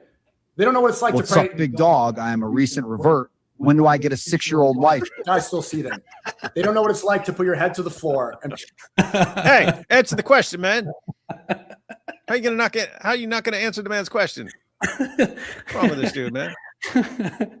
Oh my gosh. That was pretty good. pray the 2 rakat sunnah before you pray Fajr prayer and get a reward the size of Mount Uhud. What it's like to have. Yeah, nobody knows how it is to pray so many rakat before this and do that and then get a reward that is as big as this one thing, this one mountain in Arabia that nobody has heard of except if you are a Muslim. What a nice system. People just don't know. People just don't know, man. Unless you're a Muslim, you just don't know how good it feels to finally connect to Allah, the God who demands you to pray and brutally punishes you if you do not pray, and then gives you rewards if you do pray and says, good boy, good boy, good boy, you prayed today, good boy, you're going to get rewards. Gonna get treats. Good boy. Make sure you pray again tomorrow. Otherwise, I will burn you and skin you alive in hell. What a beautiful religion, man. What a beautiful, beautiful religion. Where you just so badly want to connect to Allah and pray to Him so He doesn't brutally punish you. What a beautiful religion. That, you know what it's like when you're consistently praying 5 times a day and you have that peace and you have that strength and you have that guidance. You know what Noor is? This is, people see it on my face. Like when I'm consistent in my prayers and I'm doing. Oh my goodness. Now he's stealing this from Sadiq Abdul Malik. That's that light. Your face is just glowing. He's saying people see it on my face. Noor. Dude, this is the kind of stuff that Muslims say in Muslim cultures, and it always sounded retarded to me whenever I heard it. When I was a devout Muslim myself, when I was growing up, later on in life, I was like, "Oh, please stop saying that dumb stuff, man." Well, I can see the noor in your face. Like you can't see anything; you just see what you want to see. And this guy actually buys into it because he buys into the culture. This is so dumb, man. Anyway, David, do you want to continue? I'm just going to get something to drink. I'm drying out here. No. You're supposed to. What is this? How many interruptions has Take this? the opportunity to say a prayer. Come on. I'll take the opportunity to talk trash about the guy who set up this live stream, who didn't even send me the link appropriately. I couldn't even find it until I did find it later. So he makes us late. Then he gets his headphones cord all tied up in the wheels of his chair like an amateur. Now he realizes Oh, I didn't even bother to bring a frosty beverage, which would kind of be live streaming 101. Live streaming 101. Bring a frosty beverage. And what does he do? Oh, let me go. I have to go find a drink in the middle of this show. He's kind of dumber than SNEAKO. You don't see SNEAKO having this problem right now, do you? We're sitting here making fun of SNEAKO, and you've got this guy. Oh my goodness, what is this? What is this? Let me check some super chats. Can someone make a Lego Al-Zutzin? Oh, we already saw that.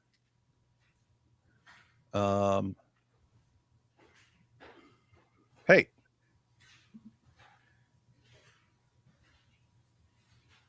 I would like to I don't think I'd have the patience to really do the Lego stop motion animation and stuff like that, but someone should. Then we have the classic duo. God bless you guys. Thank you. Turn on the stream, Shirk Turk. Here we got that. Then we got Book of Nicaea, chapter 2, verse 123. Islam is logical. You see? It's chapter -2, verse 123. You see, this is the proof. Yes, it is. We all know SNEAKO doesn't read. I'm going to read the book of the Council of Nicaea now, says Archer 170. Tell us what it says. I'm really curious. Cult Wraith. Whoa, AP is really sticking it to the Calvinists. Jim Burns Jr. Islam is profane disrespect for the actual nature of God's craftsmanship. The nature of mortality, death, exists solely to prevent leaders from permanently misleading an error. Tell everyone to Amazon a book titled A Conversation with Superintelligence by Jim Duane Burns Jr. It is a short 57-page book that will deliver the light of all lights. Is it your book?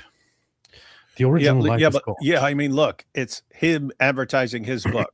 His channel is Jim Burns Jr., but then he says, hey, this is a book by Jim Duane Burns Jr. It is a short 57-page book that will deliver the light of all lights, the original light of God.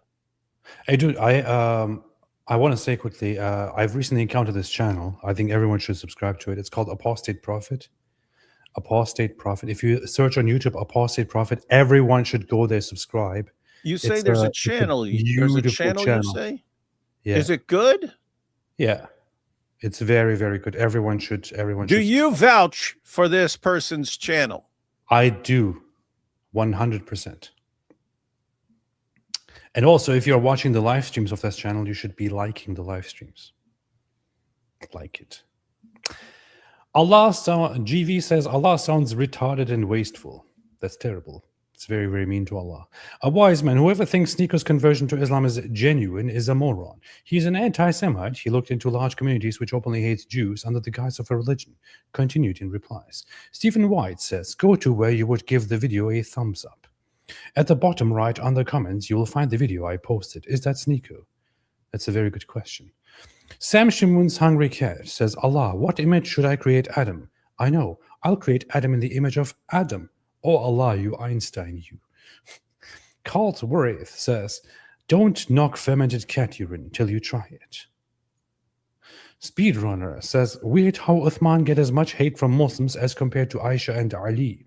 He destroyed 6/7 of the Quran. The guy is worse than David Wood. He destroyed a lot of Qurans. Michael James, 8410. When Kent Ace calls Jews Baal worshippers, is she implicating Christians of worshipping Baal also? Yes, she's just too stupid to understand that. Land Before Time, 9-3. David Wood, you sat like a dog with Andrew. Sit, boy. Good boy. Now we've got Jay Dyer retiring for debate that I said I'm preparing for. Huh. Lozire says, every time I hear ex-Christians talk about why they left, they all present arguments that would be answered if they, at least once in their life, just read the Bible. Arguments that are so basic, it shows the lukewarmness. Exactly. I mean, I can at least say for myself that I read the Quran multiple times before I left Islam. But this guy didn't even know what mat is. Leroy, why the heck is even SNEAKO famous? What are his accolades? What did he achieve? What did his father achieve? What has your daddy done? What's Mr. SNEAKO done? Mike Rochwinger says, we're learning why SNEAKO became a Muslimo, but when will we learn why Mike Winger became a nerd? You will never learn. You must be a nerd yourself. Land Before Time says, Paul was possessed. You're too smart to be this dumb. Well, you are retarded, and here I banned. Speedrunner says, Hey, it is interesting. That's the same guy who just said, D Wood, you sat like a dog with Andrew. Now it's Paul was possessed. Isn't that interesting? well, he isn't banned now, so. No, isn't that interesting though? So who you got here? You got Muslims over here cheering for the Orthobros? Isn't that weird? That's interesting. Isn't that interesting? I wouldn't necessarily call Andrew Wilson an orthobro, despite our differences and despite your differences with him. But still. I just find that very interesting, man. Very, very interesting. Why does this guy talk nonsense refutable by Sunday school kids? There should be other Dawa guys calling him a moron, but they won't. GV, in a seriousness, we should pray from AP and David, you mean 4, and their families, don't even pray though from they're us. running from the root floor debate, eh? You're running, boy, eh? This is true. Lothar says, one should think if Paul really did corrupt the early church, that Muhammad would have pointed that out if he was an actual prophet. Would have Isn't been that good to point out, right? Yeah, but they never say anything about it at all. On the contrary, the Quran praises the early followers of Jesus and says they will be made superior until the day of judgment. Phil F716 says, SNEAKO, a retired Bakhabazi, he aged out. It's very, very rude. Ada Baby Dean, SNEAKO only became Muslim for the anti-Semitism. Nope, he became Muslim because of Andrew Tate became a Muslim. Land Before Time, IP admitted today the Quran only confirms some of your scripture. By logical default, dismiss the dilemma. Idiot apologists, you guys end up being. Oh, this is the guy that I banned, right? Wait, let me ban him. Yeah. And notice, dude, definitely a Muslim, and yet over here rooting for your boy Andrew Wilson. Isn't that interesting? Hey, but guys, I would grant that. Saying IP granted that the Quran is only affirming some things. Yeah, if you want, I mean, you could make an argument that it's confirming all of it, calls us people of the book and so on. And and Muslims basically make this case historically and even today when the Quran says that the Torah and the gospel contain prophecies about Muhammad. Muslims will go to Isaiah, they'll go to Daniel, they'll go to Song of Solomon. So they're not limiting Torah to just the 5 books of Moses. And so you could argue that, okay, well, why would the gospel be limited to even the 4 gospels, right? It's broader. It's something broader. So you can make the case. What we would say is, okay, if we just go with what it is clearly and indisputably affirming, it's at least affirming the Torah that Jews have and the gospel that Christians have. So nope, you don't need to say, oh yeah, definitely the book of Revelations or definitely letters of Paul or something like that, but definitely the Torah and the gospel. So I don't know why they'd consider that a win. I've been pointing that out for years. Yeah, I don't know why I read that comment, considering that I banned this guy already. But yeah, you are now banned, and I shall no longer read your super chats. I'm a former. I mean, I was thinking of letting you continue because you're making all these super chats and thereby supporting the channel, but I cannot tolerate what you just said earlier. So, Andrew Wilson's Dawa fans do love to support the channel. GV, God bless everyone and have a great night. YouTube is buffing really bad. I've tried reloading and no help. I'll have to listen after the live stream. That's terrible to know. Jack Ray, 487 billion. The return of 487. Ah, you see? Nice. SNEAKO, the ultimate ortho. Glad Jack Ray remembers. Jack Ray also gifted 20 Apostate Prophet memberships. Thank you for imprisoning 20 people into the cult that I'm building, out of which there will be no escape once I'm done. Stations and dissolutions. Muslims parrot Dawa talking points like Operation Mockingbird, and SNEAKO was led like a lost child to Islam for clout and networking opportunities and strong arm guidance and a reaction to culture wars. That is a lot of, but yes, that's basically what they do. Hey, AP, if you still want to make a new account for interviews, you should name it Patristic Prophet Uncut, for PP Uncut for short.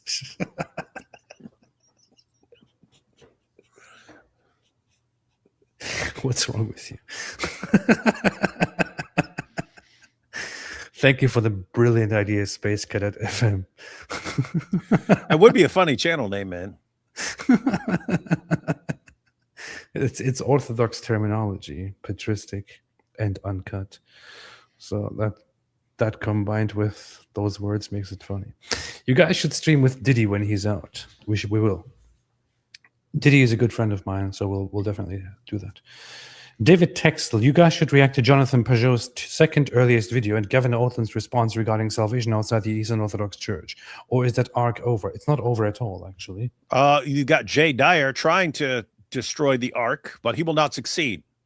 Well, Jay Dyer is gay. So we will not stop until we have identified the one and only true church, and all other heretics from other places are all burned.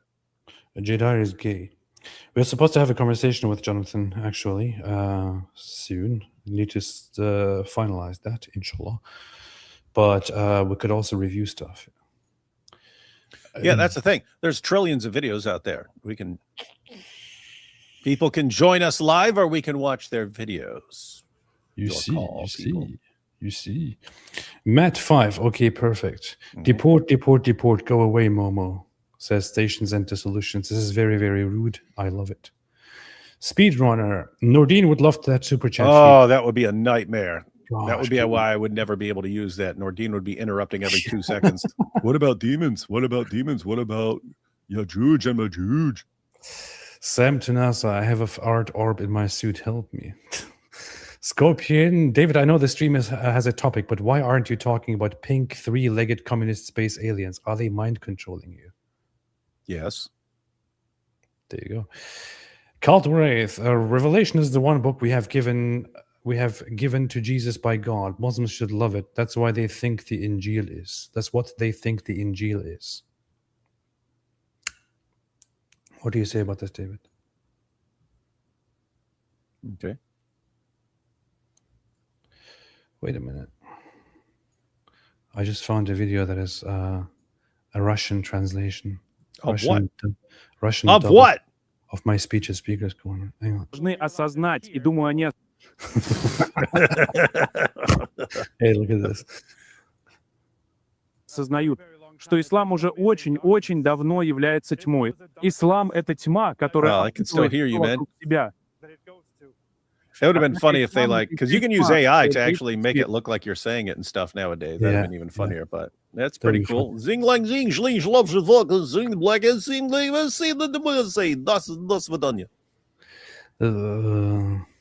Glory to Christ, our Lord and Savior. A smart man, well done. He described Islam accurately. That's interesting. Way out there talking trash about Islam, man. There's a Russian channel. You just cross an ocean to go talk trash? Yeah, that's very, very interesting. Likimathigayon, Islam is doubtlessly peaceful and fleeceful in equal measure. It is indeed. Indeed. All right, let's continue with this. Light will emit Nozdrovia. from my face that doesn't show elsewhere. A sense of clarity, of truth, of purpose. That's something that nobody else has in the world. And that's okay. SNEAKO, For someone to babble about truth and light and all this stuff while having just spent the past 10 minutes spouting the most insanely idiotic nonsense we've ever seen, that kind of shows what Islam really is. It takes clueless dopes and convinces them that spouting the dumbest nonsense anyone's ever heard makes you Allah's golden boy. David, I can see this glow on your face. What is that all about? It's Noor. Oh, it's the Noor. Oh, we see. This is the proof. Christianity is truth. Fortunate. I feel bad for those people. And I would wish that they're guided but you see it. You can even hear it right now in the TTS. They will come up with any excuse to stay on their falsehood. And they keep saying like, oh, you're a Muslim grifter, you're a Muslim grifter. You know what's funny? What happens when people convert to Islam, they become apologists for pedophilia, rape, and slavery. When people become Christians, they become selfless people who like to help others and who actually want to defend truth. It's a very, very interesting observation to have.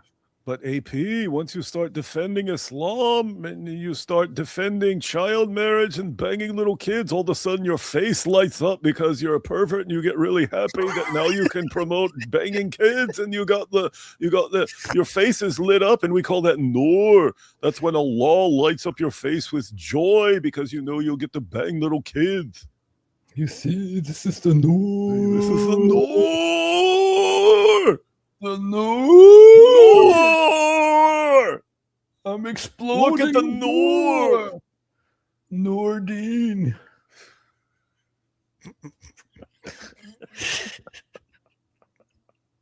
One of my favorite surahs I just memorized, Surah Kafirun. Kuya ayyuhal kafirun, la abudu mutabidun, wala antum abiduna ma'abud, wala ana abitum ma'abitum, wala antum abiduna ma'abud, lakum dinukum waliyadin. This means you. Lakum dinukum waliyadin. That's how. Wait. Wala antum abiduna ma'abud, lakum dinukum waliyadin. Oh, he got it right. Yeah, The but first thing I'm impressed with SNEAKO. But he was talking about, this not being, not being an Arab thing and so on. Why is he memorizing stuff in Arabic? Yeah, why don't you just memorize it in English, Why don't you SNEAKO? just memorize it in English, man? I thought Islam doesn't care about your skin color and your Yeah, it doesn't care about that at all. and your nation and stuff like that. Why don't you memorize it in English, SNEAKO? Or are you going to make the argument, no, you can't preserve the real meaning in English? Oh, you see. SNEAKO, why can't you have the Quran in Arabic to preserve the original meaning but still memorize it in English, SNEAKO? Why is Islam functionally retarded, SNEAKO? Why is Islam retarded, SNEAKO? Why is Islam unaware of this thing called translation, SNEAKO? SNEAKO, why is Allah retarded? This means you worship what you worship. I'm going to worship what I worship. You do what you do. I'm going to do what I'm going to do. Here's the translation of Surah. Yeah, I'm going to worship what I worship. You're going to worship what you worship, man. Come on. No, I like this. I like this because the Quran says in Surah 2, verse 23, that if you don't believe this is from God, then produce a chapter like it. So the claim is that every chapter of the Quran is so just absolutely amazing that a human being could not have written it and cannot write something like it. So he's about to give us the translation of this chapter of the Quran. It's very short, but let's listen to the trick. Let's listen to the translation and think, is this so mind-bogglingly powerful that a human being would be incapable of writing this? And this is what I say to these people.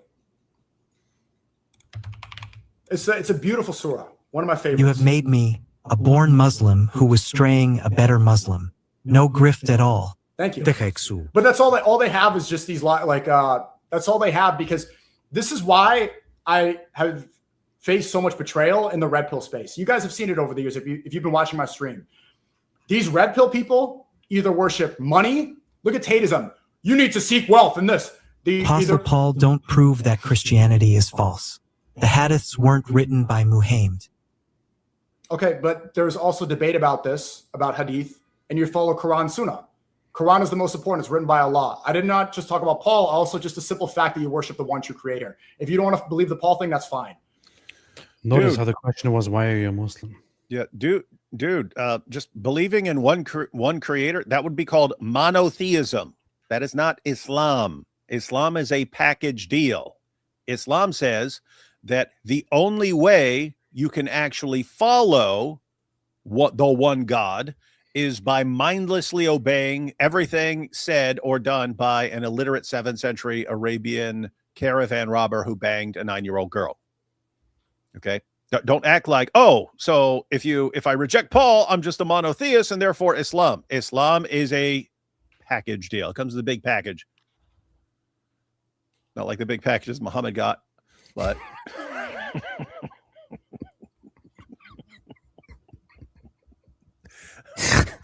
What's wrong with you? I thought about it for like 10 seconds whether I should go, and then I just did it.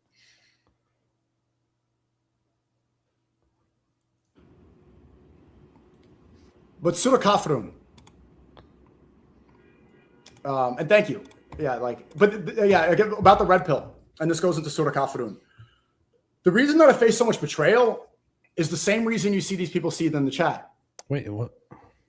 And thank you. But Surah Kafirun. And thank you. Yeah, I love this. And this goes into Surah Kafirun. Come on, say it, dude. Say it. Say it. Say it, and then say a human being could not write something like this. It's too amazing and powerful. The reason that I face so much betrayal is the same reason you see these people see it in the chat. That's the only pattern here. This is why people whose careers I've made, you know all of them, people that I've put on by their own. What is he even talking about at this point? He's talking about why he's a Muslim. That's the video. This is all why he's a Muslim. So it's Paul. And now people in the red pill community stabbing him in the back. People that I've helped, given money, defended, all this. You want to know the reason they turned on me is because they worship others than God. They worship money, fame, themselves, their skin. This is what the red pill promotes. Yes, it talks about how gays are evil and feminism is bad and stuff. Islam gives you an inner peace that nothing else can make you ready to die at any moment. Exactly. Islam gives you inner peace that nothing else can make you ready to die at any moment. Yeah, powerful. Oh, wow. It also makes you barely literate. Makes you semi-literate somehow. Well, I have to say, compared to, Salim here, compared to his prophet, is basically William Shakespeare. They mix the truth with falsehood. Yes, feminism is wrong, but also you shouldn't worship your skin color. Yes, being gay is incorrect, but you don't need to go and become a man who puts his will. SNEAKO says you shouldn't become a man. I confirm. Inserts his will in the world. You don't need to do that.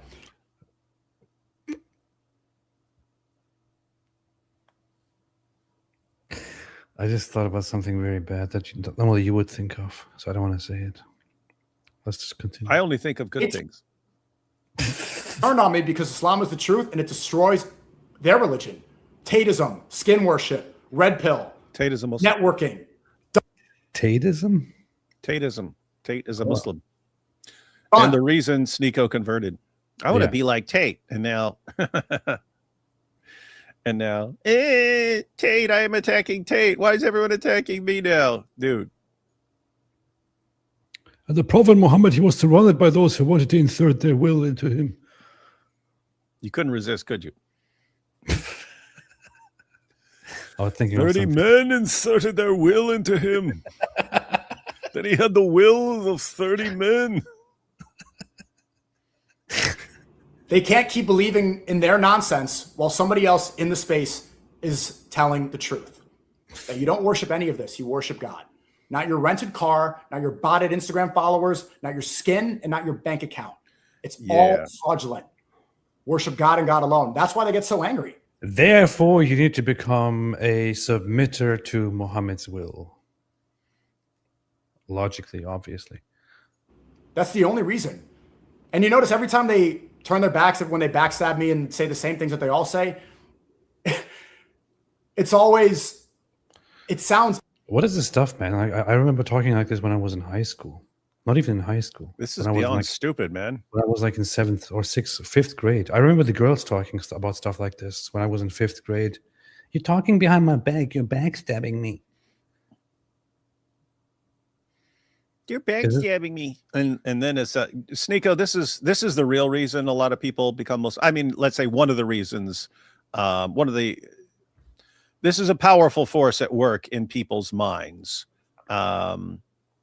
Mentioned this many times, but Chris Rock had his comedy show. He's talking about how we have a culture that's addicted to attention, and there are only a few broad categories of ways to get attention, but one of them is being a victim. But people like that victim card because then anytime someone attacks you, you say, oh, it's because I'm this, and not just because of all kinds of other reasons, and you're a scumbag and all kinds of things. But you see SNEAKO doing it here. Why do people turn their back on me? Why do people change their mind about me? Why do people not like?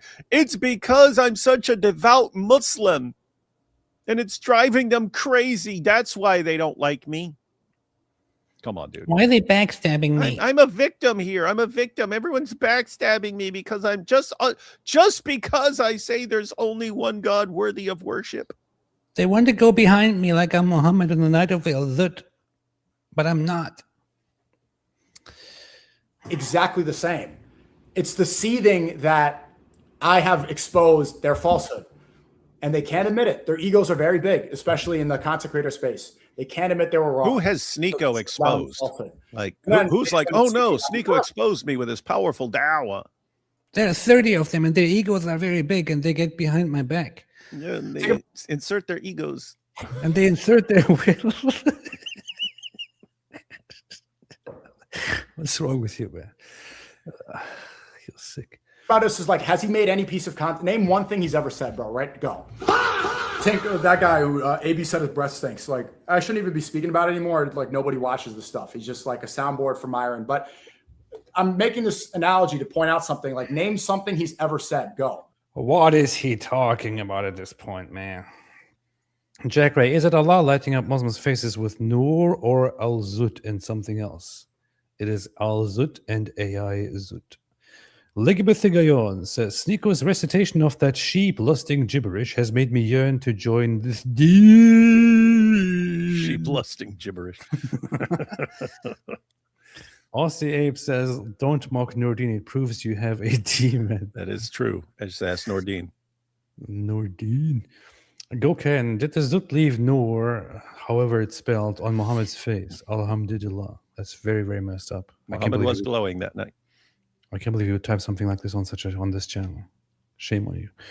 The Mule 52 question: why are you a Muslim? SNEAKO's response: because Taco Bell doesn't sell the double decker Supreme anymore, and Coca-Cola doesn't have Dr. Pepper. That's a good point. Randy Bales gifted a membership. Thank you so much, and thank you for imprisoning one more person into this cult. Pastor Randy Bales. It's true. One point he's made.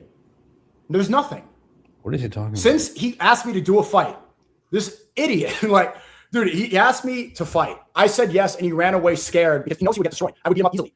And that was very dumb of him to ask me for a fight. I accepted because he looks like a little B-word in the answer to the question. Nick was out and says, like, green light on site. What is it? That looks stupid. I'm stupid. I'm saying you're dumb. And you don't have the ability to go mad. Also, you're listening, obsessed, desperate, and it's pathetic. And you do this. You like fans. You don't harass and you're after to do it. You're so mad. The only thing I have to do is fight and do it. You get destroyed. You know it? Everybody knows. You just know that. They know they're wrong. They know they're wrong. They know they're wrong. They say something happening in real life that he can't answer when the number 9 texts us. As a clubhouse, they know they're wrong. So they watch right now, and that's like this whole forever. You don't know the technology guys are for you. You're doing well for a year. And stops because of a bigger solution. And he stops. He literally the for years.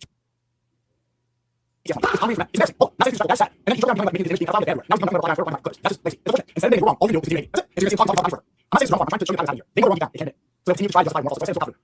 Also says oh, hey, he's back. He's back to the Surah, man. Oh, he's getting back finally. Dude, when someone's like, hey, you guys should react to SNEAKO's new video on why he became Muslim, I was like, oh, okay, cool. Maybe he's actually gonna, he's had longer to think about it now, and he's gonna reflect on what it was, and it's like this complete idiotic, nonsensical gibberish. After this, if anybody ever sends me ever again a request of please react to this video, I'll say no. I'm gonna say no, guys. We don't trust you guys anymore because you're sending us complete nonsense. I don't trust you. Say, oh, prophet, oh, you disbelievers. I do not worship what you worship, nor do you worship what I worship. I will never worship what you worship. Whoa! What? No Hang on. one Let him will ever shoot. Whoa! What I worship. You have your way, and I have my way. Whoa! Guys, you hear that? That's an entire chapter of the Quran. The claim of the Quran is that no one can write something like this. Whoa. No one can write something like this. Say, AP, I like sandwiches, but you do not like sandwiches. But I really like sandwiches, but you do not like sandwiches. But I do like sandwiches, but you don't like sandwiches. Okay, you like what you like, and I like what I like. Oh my goodness, this must be from God. It's so powerful. Whoa! Whoa, man. Boom. That was brutal, man. That was brutal. That was brutal, David. That was brutal.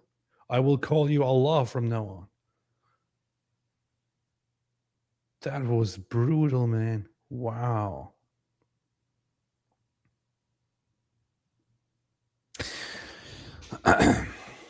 Oh, you who watch this channel, become a member.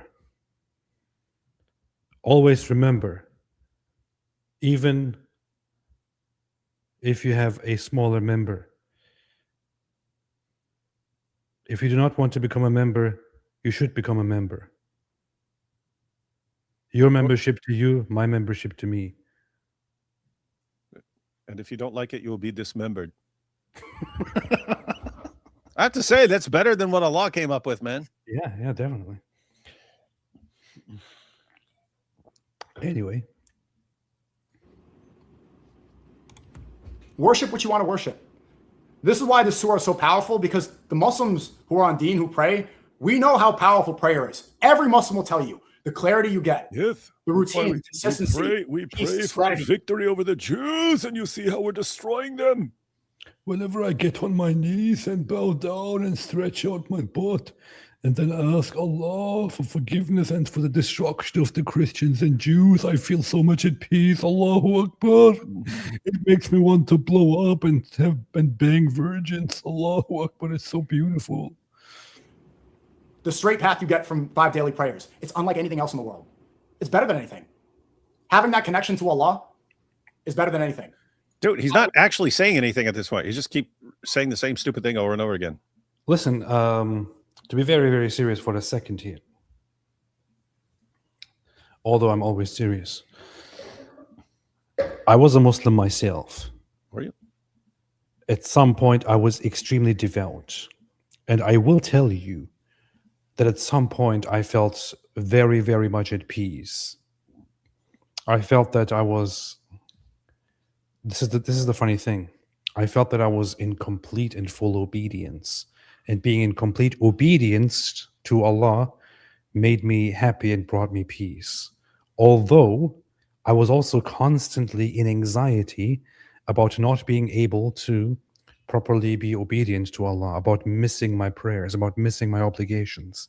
I was constantly chasing after trying to obey Allah and His commands properly, lest I be punished brutally. But I was following and I was obeying, and it felt good. I felt really, really good. There was a point when I was so happy, I would go about my day. It felt like I was drunk with happiness, with satisfaction, because I was fulfilling my obligations and doing my prayers all the time. And I would pray, and I would pray that Allah never takes this away from me and always keeps me on this straight path and always keeps me praying and always keeps me obeying. That's all I wanted. It felt good. It felt happy. In that state, I can sympathize with somebody who is in that state. I can sympathize with a Muslim who is in that state and who actually thinks, wow, this is the best thing ever. This is the best thing ever, man. This is beautiful. Nothing can beat this. Nothing else out there in the world can beat this. I felt that way too. But it was also really, really messed up. It was also really, really sick. Because while I was feeling that pleasure, as I just said, I was also constantly in anxiety about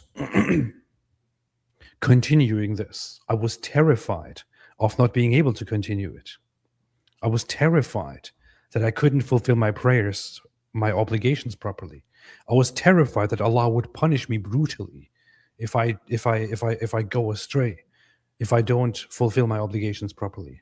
I was terrified that Allah is going to burn me brutally and torture me for doing wrong things. I was terrified that Allah will take this away from me. I was hoping that Allah would keep me on that He would keep me praying. So yes, it felt peaceful to be obedient, but I was also constantly terrified of this tyrant that Allah is. And that is what Islam does to you. It brainwashes you to become a loving, submissive slave that is in a brutally abusive relationship, the most brutally abusive relationship that you can possibly think of. And this brutally abusive relationship, which you submit yourself to, when you submit to Allah, also turns you into abusive people. This is why Muslims become such abusive people, because they are in an abusive relationship with Allah, who tortures them, who threatens them, who abuses them mentally and in the afterlife physically, brutally. It turns them into abusers as well. It turns them into brutal people as well. There's nothing loving about it. There's nothing good about it. There is nothing fulfilling about it. And what are you promised? You are made to worship. You are made to worship Allah. If you do not worship Allah properly, you will be burned. You will suffer. You will be tortured.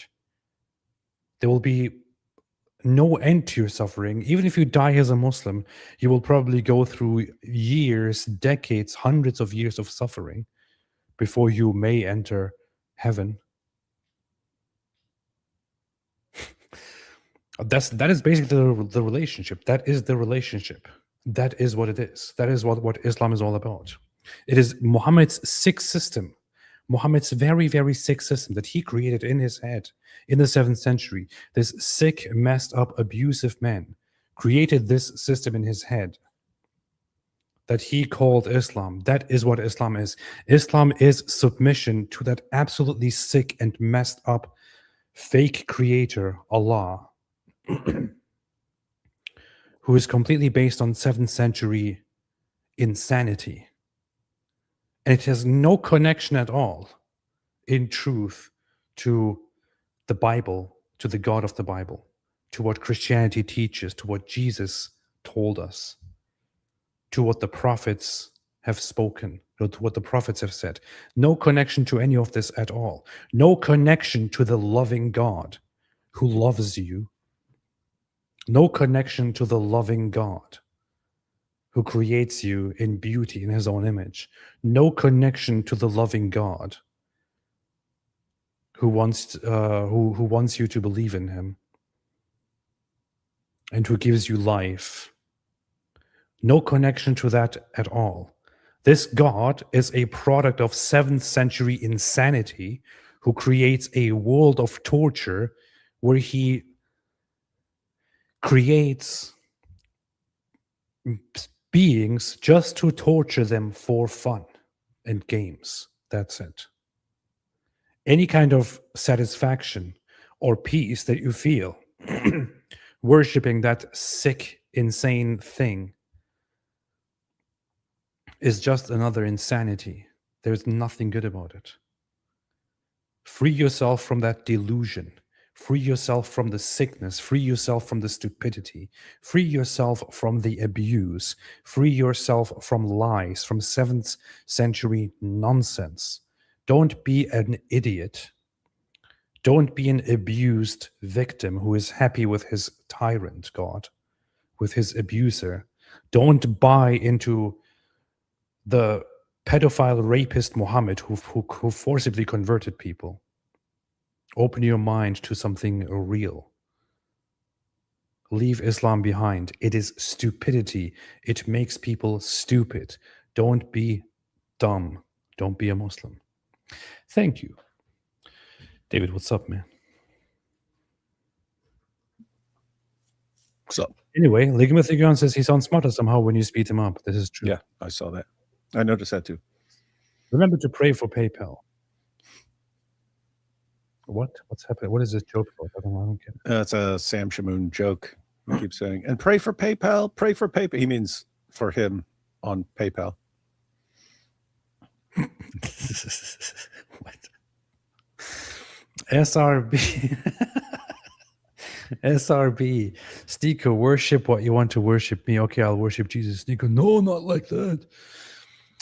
Aussie Abe, the more you speed him up, the more he makes sense. This is true. HCRO, SNEAKO not giving a reason for becoming a Muslim only strengthens my iman. You see. That's certainty.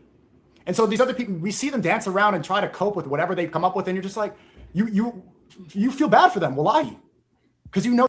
Wallahi, Islam doesn't care about your ethnicity and your culture and language. Wallahi, habibi. No, I mean, think about this. So far, I mean, you're like 2/3 of the way through this video that he puts on his channel about why he's a Muslim. And it was attack Paul, has nothing to do with Islam being true. And then, hey, I memorized this chapter which is one of the chapters I quote when I show how stupid the Quran's claim is that no one can write something like it. And other than that, it's yeah, I feel this, I feel that, I feel this, I feel that. Everyone stabs me in the back because of this and that. Have we seen one thing that would give us the slightest indication that Islam is true? No. No. I look at the transcript here. He continues talking about the void, the hole, the gaping hole. Uh-oh. And the gaping hole on the night of Al-Zut. How does anyone explain that? That's a miracle. How could one guy do that in one night? This is the proof. This is what persuaded me that Islam is true, everyone. That giant gaping hole. That gaping hole that people said no one could fill, but Muhammad filled it. He filled it with 30 men. He talks about filling up that gaping hole. He talks about being misguided, the straight path. He talks about the one thing, I make my Dua Lipa. Hey, I'm really horny. I don't know what to do. Wait, what? And then the more you stray away, you are focused on what you should be doing. Dude, there is nothing in here, man. You know what a lot of kuffar say? I'm never going to become What Muslim. does Islam teach about eschatology? It's very similar to Christian eschatology. No, it's not. About the end times, it's very similar. There's some differences. Well, I can get into that later. When I see people say, For example, it teaches that Jesus will come back as a jihadist ruler and will kill the pigs and fight the Christians. we know how misguided you are if you're living in the state of Jahiliyah. These people that are Is Jahiliyyah, dude. Why are you trying to speak Arabic? it was filth. The Arabs at the time were some of the most disgusting pagan things that were like Hindus. They were doing filthy, just disgusting, marrying each other's aunts. There was incest. They were killing each other. Right. It was, Muhammad married it his was cousin. filth. The Arabs at the time were some of the most disgusting people in the world. Marrying each other's aunts? Muhammad married his first cousin. What is really wrong with marrying each other's aunts? When you just marry your cousin. Each other. It was filth. The Arabs at the time were some of the most disgusting. The Arabs! He's even saying Arab like an Arab. Maybe you just don't deserve it. You have perhaps just not earned this, the best in the world. So if you want to stay on that, but fine, go ahead. But don't think Maybe you just don't deserve Islam because you're too stupid. they act like it's something they're gonna join rather than it being the best thing. And this actually started with the final prophet. So there are many prophets. Wait, hang on. This is funny. Nasir. Not to get on this whole religion yap. Someone asked about eschatology, but we believe that the end of times actually started with the final prophet. So there are many prophets, hundreds and hundreds. I think there were many prophets that we all know of, like Moses, Abraham, Jesus. But there in total, there are 124,000 prophets sent to all different nations all over the world. Everybody. Cool. Just quick question, SNEAKO. Can you name any of the 124,000 prophets except for prophets that are part of the typical biblical, Israelite pre or post Israelite lineage or of the Arab culture? Can you name any of the other prophets? Yeah, who is the prophet to Japan? Can you name any other prophets except for prophets of the Israelites and prophets from the Arab environment of the time? Can you name any other prophet, SNEAKO? Any other prophet? Why is it, SNEAKO, that your religion established this whole idea that Allah sent 124,000 prophets to all around the world, but all your prophets are literally directly adopted from the Israelites? Except for one or two Arabs. I think it's three. It's Hud, Saleh, and Shuaib, as far as the ones that aren't mentioned in the Bible. And then Muhammad, if you want to count Muhammad, that's four. Well, there is the idea that Shuaib is might correspond to a character in the Bible, right? I think to Jethro or something. I don't know. But yeah, Can you give us any explanation to this at all, boy, SNEAKO? Everybody received the message of Tawheed. But the end times started. Why is it, SNEAKO, that all the prophets in the world failed Allah's mission, apparently? So Allah sent 124,000 prophets to all the nations in the world, but they all failed except for the Israelites, SNEAKO. And then Muhammad, SNEAKO. Is there something very special about the Israelites, SNEAKO? Why is Allah so obsessed with Israelites, SNEAKO? And yes, does that include Apostate Prophet, SNEAKO? Is that included in the 124,000? When the religion of Islam from the Quran was specified, Tawheed was always there. Abraham, the prophets, they worshiped one God. Jesus didn't worship himself. Jesus didn't worship the Holy Ghost. He prayed to the Father. Islam always was there, but the way it's spelled out now, from Prophet Muhammad, peace be upon him. Jesus said, I and the Father are one, SNEAKO. SNEAKO, the followers of Jesus, the disciples, the apostles that he himself chose, SNEAKO, they believe that he is God, SNEAKO. They also believe that he is the Son of God, SNEAKO. SNEAKO, his immediate apostles and disciples whom he chose and their followers believed in the Father and the Son and the Holy Spirit, SNEAKO. SNEAKO, the followers of Jesus himself said he is God, SNEAKO. Why do you not trust the people that Jesus himself trusted, SNEAKO? Why are you insulting Jesus, SNEAKO? That's when the end times really started, because he's the final prophet. After Muhammad, there's no the final prophet. more. There's no more prophets. He was the prophet sent for all of mankind. There were 124,000 prophets sent to all the nations in the world. Everybody got this message. So it's really your fault if you don't end up admitting what the truth. If you're not as smart as me and become a Muslim, if you're not as smart as I am, then it's just your fault because you're too stupid. You have to be as smart as me. I'm SNEAKO. I'm a Muslim. Truth is, and finding it and staying in falsehood, because everybody hears the message at some point. That's when eschatology in the end times really started, when the final prophet was sent. It's the final prophet. And we know that Gog and Magog, will be a war between the worlds, and Jesus will return. Jesus will return and he will destroy the living in Christians. Jesus the Messiah. We know about the Mahdi and the destruction of the world. Many people will die, and then the Christians and Muslims will unite. Like that is part of our eschatology, is that the Christians and Muslims after no, that it's that Christians will be forced to convert or be wiped out. Hey, I just sent you an X link in the chat. You're an Islamophobe and you're lying. You see, what did you send me? I just sent you in the private chat a link. This was interesting. I don't do private chat.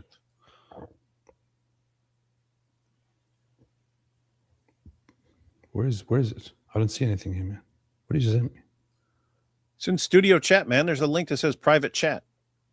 You sent me a link to Twitter chat. What? That's what you sent me. You sent me a link to your Twitter chat. What the heck? The link won't work? No, hang on. It goes to I'll send it to your. I'll send it to your phone. It goes to Twitter private messages. The link that you sent me, because you probably sent me a link from your private messages. No, it's public, but it's trying to make me log in on this one, and I refuse to do it because they annoy me. Boomer. A different enemy, and that we need to work together. And the followers of Jesus are going to unite. There, I sent it to your phone. Every time I try to log in here, it tells me I have to do something with my phone when I don't even have this on my phone. So I don't know what the heck I'm supposed to do. I don't have a phone.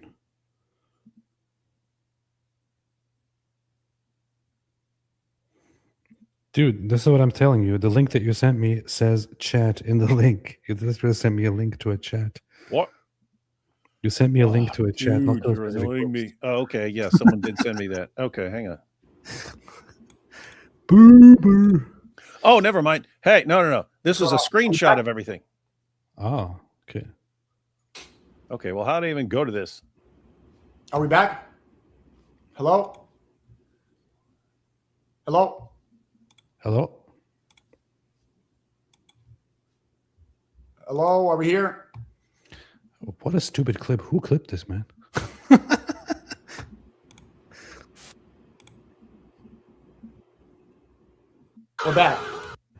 versus Jimmy Swaggart. Epic debate. Oh, thank you. I'll check it out. Put it in the Discord. Stream just got attacked. And then here we go.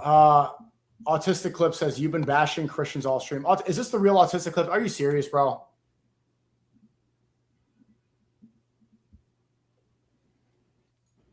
I was a little bit more now than ever. So anyway, long story short, we haven't heard a single reason why SNEAKO actually became a Muslim. But the video is titled, Why I Became Muslim. And In so summary, apparently the answer is just a bunch of gibberish nonsense. So, SNEAKO, why did you become a Muslim? Well, what about the Apostle Paul? What Apostle Paul and the sign of the cross? What about my face glowing? My face is glowing because I don't worship the Apostle Paul and don't do the sign of the cross. Oh, I have filled my gaping hole. Hey, now I sent you the link, man. where? In the chat? In the private chat.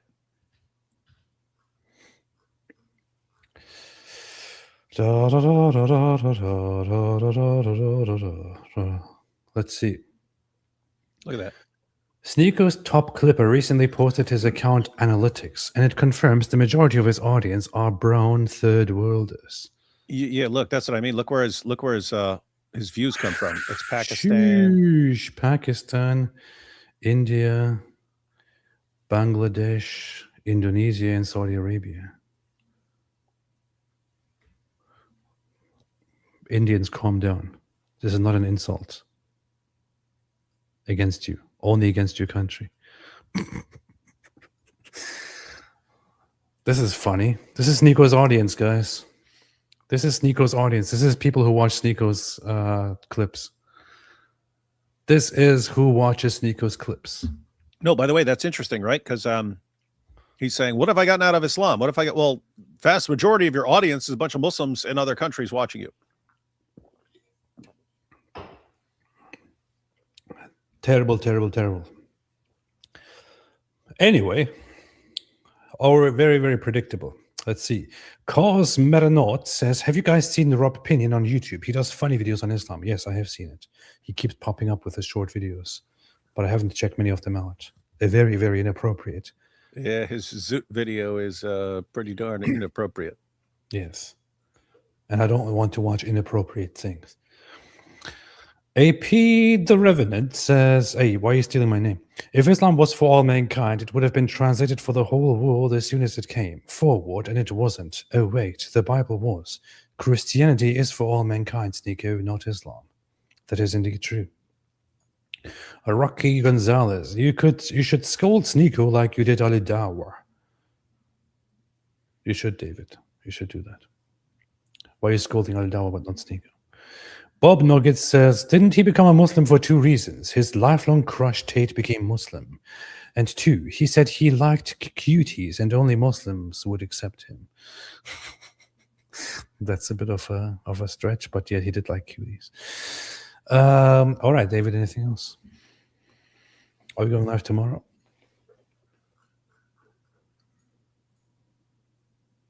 Oh, okay. Yeah, okay. Yeah, I was supposed to answer that question for you.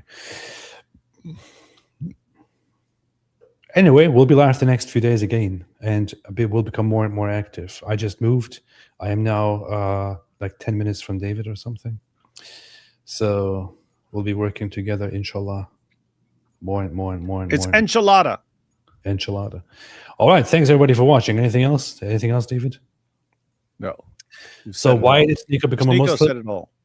Why did SNEAKO become a Muslim? Because the Apostle Paul wrote most of the Bible, and he does have a feeling when he gets on his knees, when his face glows up. And hey, wouldn't it have been funny if, like, here after he's been a Muslim now for a couple of years, he would have been like, and plus, the book of the Council of Nicaea was removed from the Bible. I still can't get over that. That would have been like legend status. That'd have been instant legend status, man, if he just said that. This is absolutely ridiculous. Anyway, thanks everybody for watching. We shall be back soon, inshallah. Until then, as always, have a fantastic day, and God bless you all. And Stay away Stay away from Islam.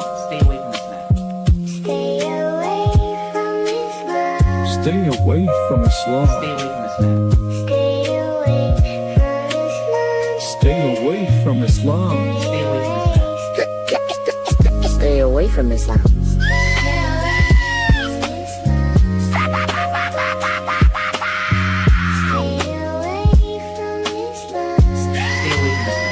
Stay away from Islam. Stay away from Islam. Stay away from Islam. Stay away from Islam.